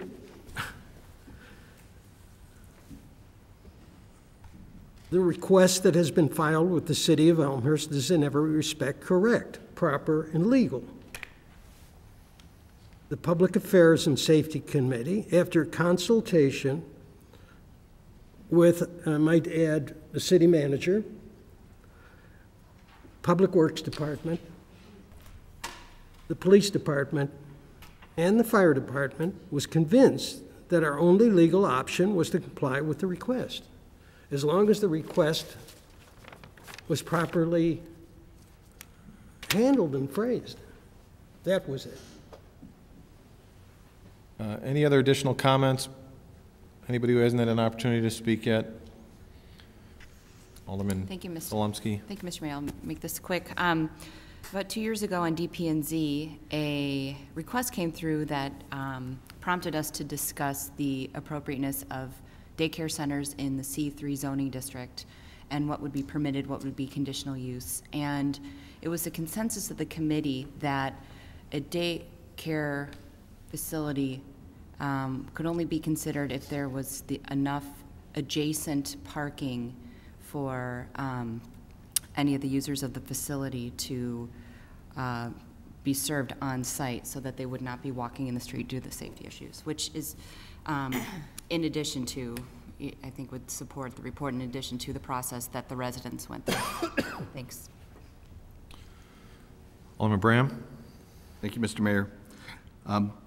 I do understand Alderman Leader's comments about following the process, and the residents have done so, and I appreciate and respect that. The first paragraph, as Alderman Gutenkopf pointed out to me, does state some of the resident concerns. I was actually looking more from a committee perspective because that's what the, well, prior to the council's decision, that is what one of the main decisions here moving forward. The resident concerns include street congestion, I can't speak tonight, street congestion, children having to walk in the middle of the street, and lack of parking for residents and guests due to parking by employees and patrons of the adjacent kinder care facility. That was the residents' concerns. I was looking for what the committee's concerns were and what the committee's safety concerns are, because that's what trumps all. Following the process is good and should be done, but what are the safety concerns? My personal evaluation by the resident concerns, knowing this area, knowing that there's lack of sidewalks, is out of all of those concerns that are mentioned in the report, it is the children having to walk in the middle of the street. That is a safety concern. I will support this report from that perspective because I do believe, even though I didn't hear that substantiated from the committee itself, I do believe that is the main and primary safety concern. Everything else from the residential concern, I respect it, but I don't think it's applicable for making a parking restriction on Glenview. Thank you. Alderman Deuter. Thank you, Mayor. I just wanted to add one additional point. We heard from a resident earlier tonight who said that an emergency vehicle was not able to get down their block. So I think that's an additional safety issue. Okay. Any other comments? Alderman Leader. I would just agree with Alderman Bram. He's correct. That is exactly what the residents are saying. The children, the 20 or so children, walking in the middle of the street. But when I referred to the fact that this was being done out of the fear for the safety of the 20 or so children who live on the block, you're absolutely correct. Specifically, that was their fear. Thank you. Okay. Any other comments or questions? Seeing none, I ask Clerk Spencer to please call the roll. Leader. Aye. Heimquist. Aye. Kennedy. Aye. Moliner. Aye. Wagner, absent. Gutenkopf. Aye. Deuter. Aye. Dunn. Aye. Polumsky. Aye. Bram. Aye. Pipskin. Aye. York. Aye. Levin. Aye. Healy. Aye. 13 ayes, 0 nays, 1 absent. 13 ayes, 0 nays. That motion passes. Report and recommendation approved. On to agenda item number 8, 8.1, committee report. Clerk Spencer. It is therefore the recommendation of the Finance, Council Affairs, and Administrative Services Committee that the City Council approve the following. Establish a minimum cash balance for the Municipal Utility Fund of 25% of operating expenses. Eliminate the minimum user charge and establish a capital investment recovery charge as outlined in paragraph D of this report. The FCAAS Committee further recommends that the City Council direct the City Attorney to prepare an amendment to the Municipal Code of Ordinances changing the water rates and sewer rates for the City of Elmhurst, effective for usage billed on or after April 15, 2014, as presented in paragraph E of this report, and establishing a capital investment recovery charge as set forth in paragraph D of this report. Signed by Kevin L. York, Chairman, Bob Dunn, Vice Chairman, Stephen W. Hipskin, and Marty Dorder. Okay, I'll entertain a motion to approve this report and recommendation. Alderman York with a motion. Alderman Dunn with a second. Alderman York. Thank you, Your Honor. I have a few prepared remarks. I'll try and keep it a little bit brief given the hour of the evening, but if the council considers that we have basically a 5-page report here and there's 80 pages of reports from the consultants and appendices and whatnot, this does bear some discussion at this point. So first of all, I'd like to thank the city staff, Tom and Marilyn, for their usual good work, and for our committee for their tireless and thorough work on this agenda item. I'd also like to recognize and thank Baxter and Woodman, our consultants, for their work on the water and sewer rate. Chris Buckley was here earlier. Oh, he moved over there, okay. And he's here tonight. And I'm sure that all of you on the dais have had the opportunity to completely read and thoroughly, fully digest the study. As our committee report states, this all began many months ago when we approved a comprehensive rate study and then hired Baxter to perform it. It's been over a decade since we went through this exercise, and a lot has changed in those 11 years, most noticeably the unprecedented water commodity cost increases from the DuPage Water Commission, and there was a chart posted earlier this afternoon of those increases, which was prompted by the City of Chicago increasing water rates to all its customers along with some asset recovery charges levied by the DuPage Water Commission. These water commodity increases, when they have run their course by January of 2015, will have increased the cost of water commodity itself by 85% in just 4 years. Another cost factor that is becoming increasingly difficult to manage and budget for is the investment in capital projects, which until this time have been related primarily to the wastewater treatment plant. These types of capital expenditures, while planned for the most part, but can arise quickly through legislation, typically have an economic beneficial lifespan of up to several decades, and therefore are perfectly suited for some type of financing structure that mimics their economic life. However, from these investments stem debt service, as these expenditures are typically large in nature, meaning that they will range from several hundred thousands of dollars to millions of dollars at a crack, and will require appropriate debt in some form, whether it comes in the form of a low-cost IPEA loan or a general obligation bond issuance and sale. As our report goes on to explain, we're here tonight to make recommendations regarding an updated rate methodology and to recommend actual rates for the rest of this calendar year, which is also our fiscal year. Keep in mind that our water commodity rate increased by 18% on January 1st of this year for all the water that has been used since then, and we still have not adjusted the water rates to our customers. Therefore, the city currently is subsidizing every water user to some extent. Finally, we are also going to recommend that we redefine our cash balance goal and methodology for the Municipal Utility Fund going forward. The Municipal Utility Fund is the fund that collects all the revenue for the water and sewer activities and pays all the expenses of that endeavor, including debt service. A couple of reminders to those on the dais, the press, and those who may be watching at home.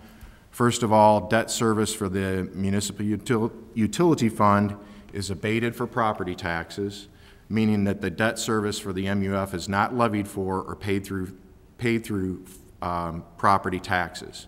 And second, stormwater-related expenses and investments are not part of the MUF. They are considered a general fund item. When our committee presents the final Baxter and Woodman report to the City Council for acceptance and approval, there will likely be some items that will be pushed forward to the Public Works and Building Committee. I'm sure you're excited about that. Ecstatic. Those items relate primarily to concerns with the aging water delivery system, water mains, and the need to perhaps budget additional resources to more quickly update and/or upgrade the water delivery system. This type of investment may require capital expenditures on the water side of the fund where there have not been capital expenditures for at least the last 20 years or so. Our recommended rate methodology will accommodate this inclusion as easily on the water side as it does on the sewer side, and it is foreseeable that making those investments may reduce the operational cost of the water system in the long run. Now on to the specifics of our committee's report. The Municipal Utility Fund recommended minimum cash balance will now be 25% of the annual operating expenses, or currently about $5 million, exclusive of capital investment or debt service. This is a best practice recommended via the report by the American Water Works Association and replaces a complex combination of factors that the city used to evaluate for this purpose. This cash balance will serve as a reserve for the fund to meet expenses and emergency needs. The uniform rate method remains the same in that customers will continue to pay for the metered water and sewer they use. This rate, however, will now be expressed in gallons instead of cubic meters, which should make it easier for everybody to understand. This rate recovers the operating costs and will maintain the minimum cash balance in the municipal utility fund. Per the consultant's report, the minimum user charge is being eliminated in favor of a capital investment recovery charge. Currently, less than 4% of the city's customers fall in the minimum charge range of 3 cubic meters of water usage, and you're asking yourself, what is that? About 800 gallons.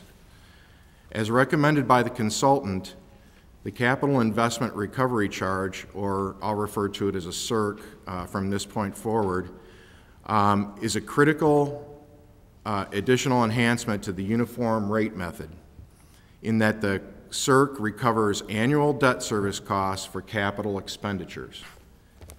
This will be a new utility rate element for the city of Elmhurst.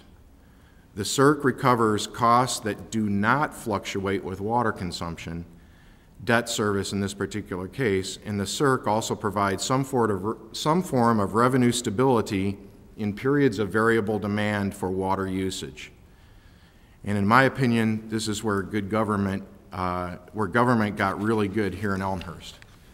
I've been an advocate for as long as I've been on serving on this body, of trying to match revenues with expenditures, especially in the case of long-term capital expenditures. And as a committee, we work together with some real insightful proposals from Aldermans Dunn and Deuter to arrive where we are today with the CIRC being based on a water meter size. This method takes into account that larger meter sizes put additional demands on the water delivery system and therefore should contribute more towards these costs, but also contemplates and realizes that all users, including very low quantity users, should share more equally in their proportionate cost of upgrading and maintaining the system. Therefore, the committee agrees that the chart as provided in our report addresses these concerns, and we recommend the resulting CIRC monthly charge be an element of the utility billing going forward. Finally, we arrive at the recommended water and sewer rates for the balance of 2014. In order to put this all together, I recommend that if you care to, you look at pages 7, 8, and 9 of the Baxter and Woodman Executive Summary Report that's on board docs, along with pages 4 and 5 of our committee report so that we can all understand how this works. By pure coincidence, it should be noted that the computed DWC water charge element of the new total water rate is equal to the CIRC for a 1-inch meter size. Just happened that way. It's $4.24. So it's a little bit confusing.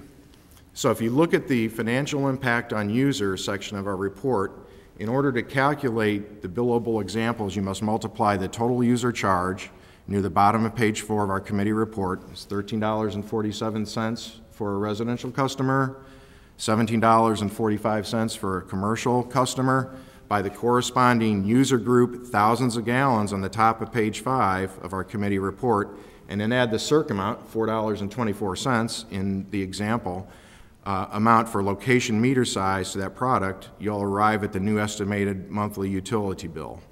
So following the example of the low user, you take the 1347 for 2,000 gallons, multiply 1347 by 2, it's $26.94 plus $4.24 equals the estimated utility bill of $31.18, shown on page 5 of our committee report. As the committee report clearly spells out, the rate increase is higher as a percentage for a low residential user because a greater portion of their bill is now a fixed charge component. This was reviewed and discussed in our committee extensively, and the committee landed on this recommendation based on its equity for current and future users of the system by meter size as the recommended method to pay for capital improvements that are funded by debt. Many of Elmhurst's peer communities in DuPage County have a fixed charge amendment to their billing rates as well, and there's a chart, table 3 on page 13, that shows that Elmhurst is actually below the average charges in every aspect of its water billing among its peers here in DuPage County. So finally, I ask for your support of the report before you tonight. There has been much constructive deliberation in our committee and amongst our consultant and city staff that is based on a professional rate study report that the city so desperately needed to have completed in light of the changing environment with regards to all water and sewer cost recovery elements. Thank you. Thank you, Alderman York. Alderman Dunn. Thank you, Mr. Mayor. Thank you, Chairman York, for that very detailed and spot-on description of our methodology and what the final product was. One of the main elements that we were trying to achieve was to make the new water rate structure simple and fair, and hopefully we've achieved those, and I think we have. As Alderman York mentioned, and in any business there's fixed costs and there's variable costs, and we wanted to capture some of those fixed costs as part of the water rate structure. We first looked at potentially an administrative or what do we call it, access fee, which was based on all the budget line items that were there to support the supply of water along with the wastewater treatment plant. That ended up being a fairly high fixed cost of about $20 a month per household. That was viewed as too high and too unfair to the low water users. We have some folks that don't meet the minimums. They don't live here in the winter, and and then we have some households with just one person there that are in that same boat. So we were looking for an alternate method, and as Alderman York mentioned, we settled on what we initially called a debt service fee, but renamed that to capital investment recovery charge. The whole process was extremely collaborative. We worked extensively with city staff and the consultant, and the report indicates that the committee accepted the recommendations of the report. Well, that's not a coincidence. We were the ones driving a lot of those recommendations.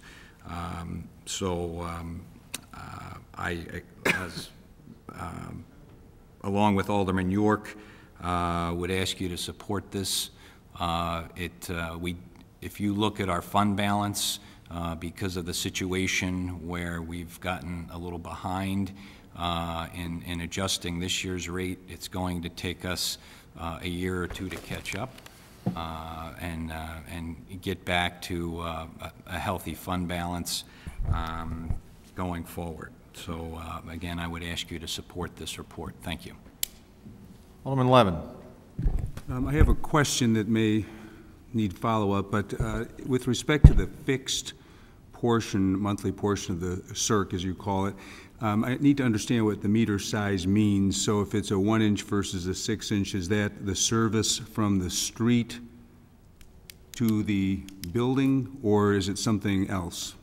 It's the service into the size of the meter. So there are different size services that come from the street to match up to the meter. Well, I mean, I think generally this is an excellent report.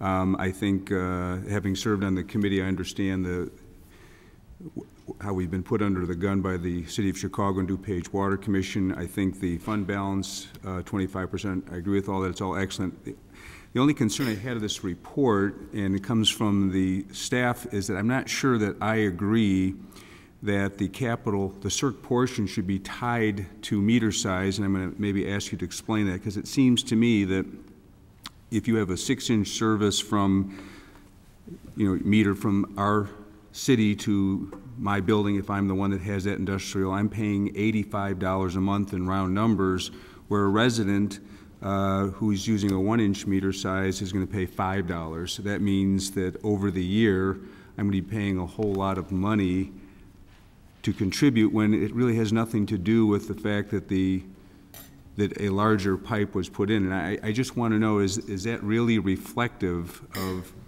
$1,000 a year versus $60 a year in terms of what the service would be?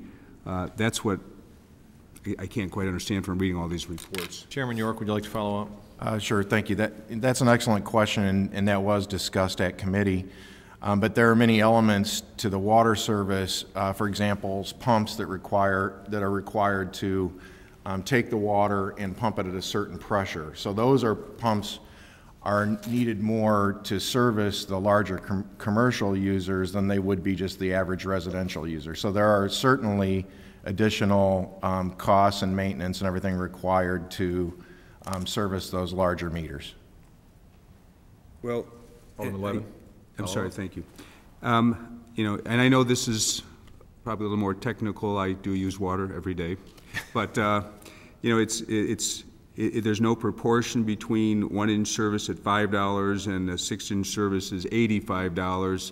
And it seems that the amount of water that has to be pumped through, the wear and tear, would be more reflective by the amount of gallons used as opposed to the size of the service that brings it there. If I were a business, I might be inclined to say, well, maybe I need to downsize, which I don't know that you really have the chance or the opportunity, because once the service is in, the underground work to replace it might not justify the cost. Alderman York, follow up? Yes, just so you're aware, and I can't, maybe I'll need some clarification on your question, but these just aren't arbitrary numbers that we assigned to the different meter sizes. These are actual numbers from the American Water Association. I'm getting a nod from the consultant out there. So a 1-inch meter, a 1.5-inch meter will actually meter 2 times as much water as a 1-inch meter. So that's why the multiplier is there. So you get up to a 6-inch meter, and it will actually meter 20 times as much water as the 1-inch meter. And I'm not an engineer, I'm an accountant, so I can't really explain it other than the fact that it is based on actual tables by engineers. One last follow-up question, if I may. Alderman Hipskin was sort of suggesting that you can just change the meter if you want a different size meter as opposed to changing the service itself. Is that correct? Alderman Hipskin? Yeah, I would believe that would be correct if there is not that large of a use. If someone bought a building that had it. Alderman Hipskin, could you fix your microphone there? Right. I should know by now. Theoretically, if we found someone that bought a building that didn't have a great, that building was built with a 6-inch meter, and they have a very low water usage, maybe it's been renovated into an office building, we could turn that into we could downgrade that meter size. I don't think, there's very few places that would actually happen.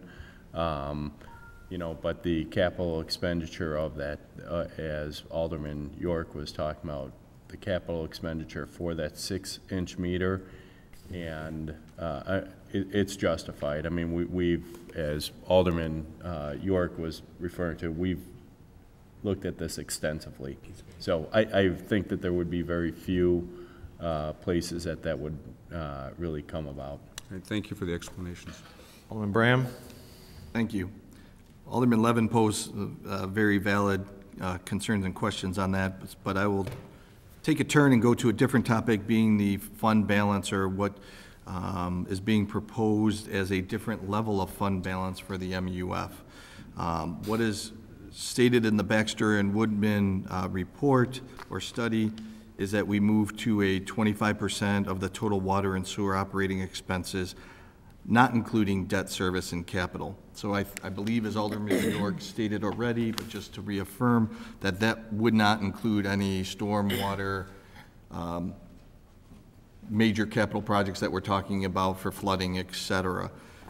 I don't know if the committee knows this or not, but what is the rationale? I know it states that it's recommended by the AWWA for a 25% MUF reserve target. And maybe, I don't know what the rationale is for that, but I don't believe, and I could be incorrect here, and the committee or Director Gaston can correct me, have we as a city been under what is, I believe, the $5 million mark for the MUF fund in the past? I do see that on page 6 of that study, there's a do-nothing scenario that will show us drastically go beneath it.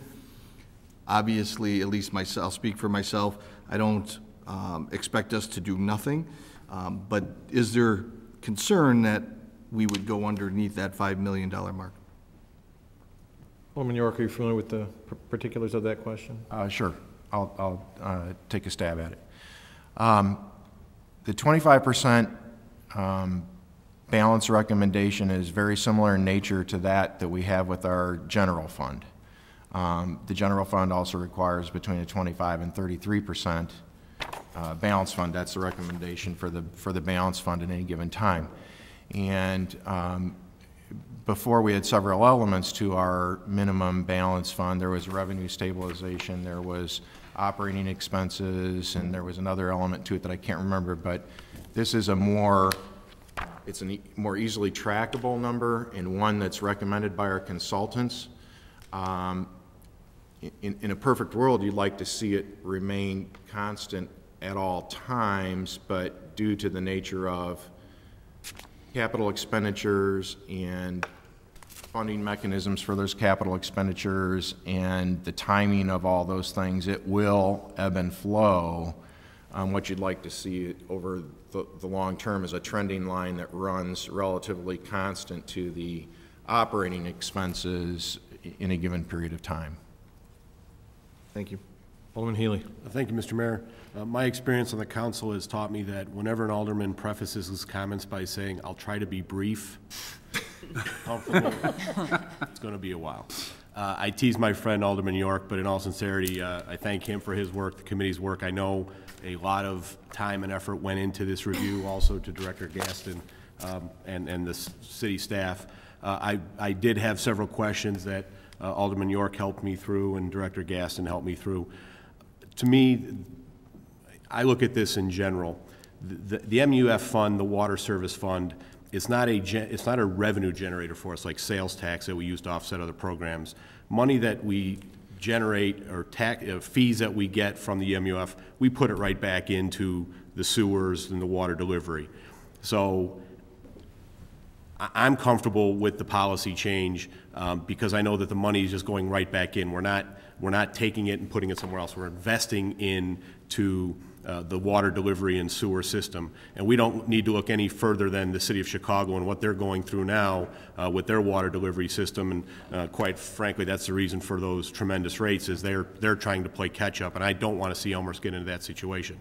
The questions I get most from residents regarding our water and sewer rates have to do with the tying of the water and the sewers together. So if you've got a family or a home that puts in a hockey rink or a swimming pool or really likes green grass or green shrubbery and they water the heck out of it, people will say, well, why do I have to pay more sewer for that? Why should I pay more money for the sewers just because the water will never get there? And Director Gasson was the one who helped me answer that question.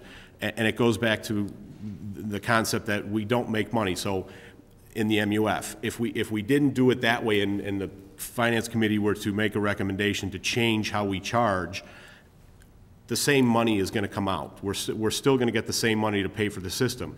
You might pay less for sewers in that scenario. You're going to pay more for water, but in the end, you're going to pay the same amount or really close to it. So I understand the concern or the argument from some residents to say, well, I don't, the water I put in my pool doesn't get into the sewers. Okay, if we were to change it and we'd charge you more for the water so you wouldn't pay it in the sewers, but in the end you're still paying the same money. And by the way, all of that money goes into the MUF fund, and all of that money is reinvested into the water delivery and the sewer systems. So I think that's an important point to make, and how we do it, it's a tough question. I know the committee spent a lot of time on it. They turned over lots of rocks, as did staff, so I'm going to support the report. I think it makes sense. Thank you. Any final comments? Alderman Gutenkopf? Well, I guess it's my turn to be brief. And since I'm losing my voice, it's going to have to be. Page 17 in the Baxter and Woodman report swayed it for me. This is the page that discusses the lifespan of our water mains, a benchmark for replacing the water mains, and how frequently our water mains break in comparison with average city numbers of breakages a year. And this frankly frightens me a little bit.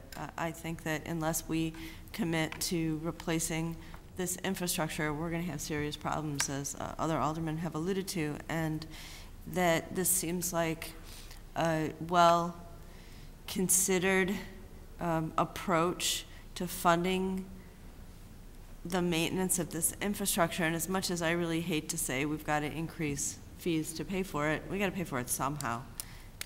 This strikes me as a fairly balanced way to address who's using the system and how we can all contribute to supporting it. Thank you. That was brief. Any other comments? Alderman Dunn? Just wanted to follow up to Alderman Healy's concept of the seasonality charge. If those users were not paying sewer, we would have to get the funding elsewhere. The other key issue there is the conservation aspect. We're looking, as part of our city policy, to promote conservation in all aspects of how our citizens live and how we do business here in the city of Elmhurst. So having a seasonality charge where it would be discounted would be counter to that. So that's another reason why that was not adopted. Okay. Seeing no more comments, I'll ask Clerk Spencer to please call the vote. York. Aye. Deuter. Aye. Oh, that's right, it was done. I'm sorry, Vice Chair. Dunn. Aye. Leader. Aye. Polumsky. Aye. Graham. Aye. Pipskin. Aye. Levin. Aye. Healy. Aye. Honquist. Aye. Kennedy. Aye. Mulliner. Aye. Wagner's absent. Gutenkopf. Aye.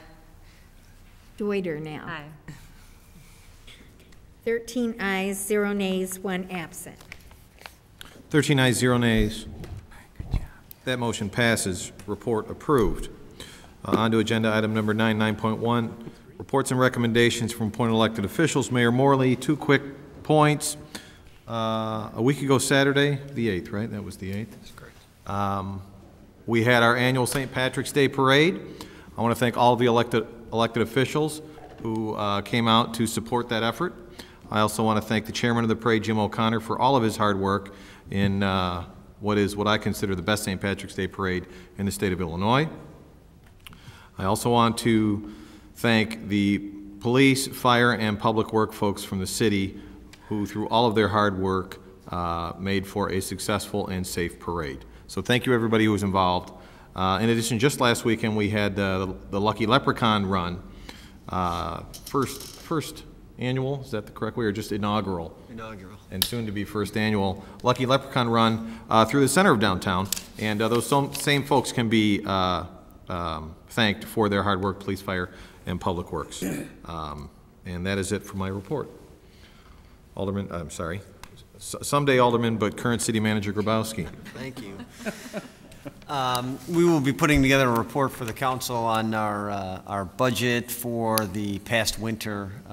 You know, we've hit some significant overruns there, and so we'll be putting that report together and bringing it to the council most likely at the next council meeting. And spring is only 3 days away. Any other reports and recommendations? Alderman Bram.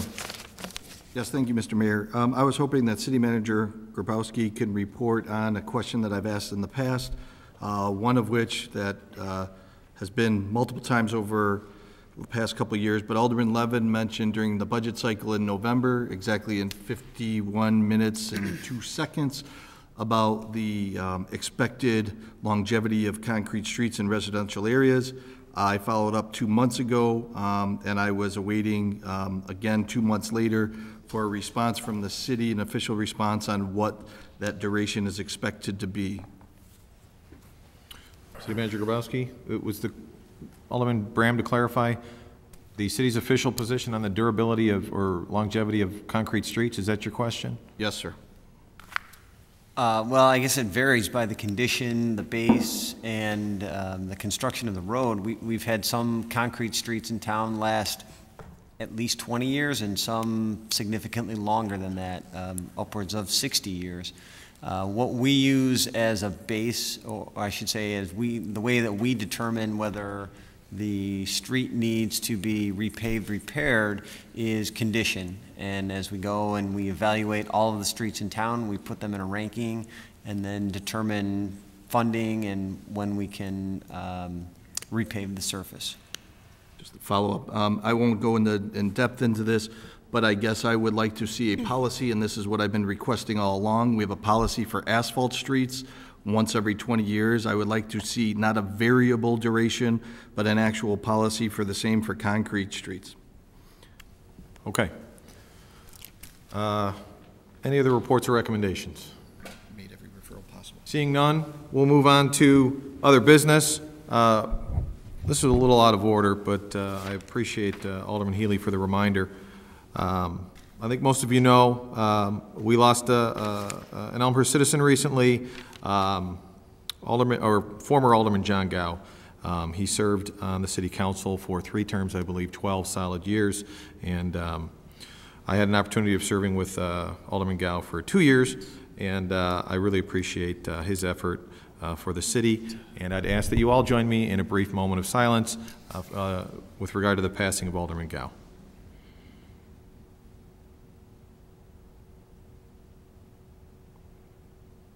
Thank you very much, and our thoughts are with his wife Olivia, son John, and daughter Ann. Any other business? Seeing none, I'll ask for a motion to adjourn. Alderman York with a motion. Alderman Healy, Hipskin with a second. All in favor? Aye. Opposed? We're adjourned. Thank you very much.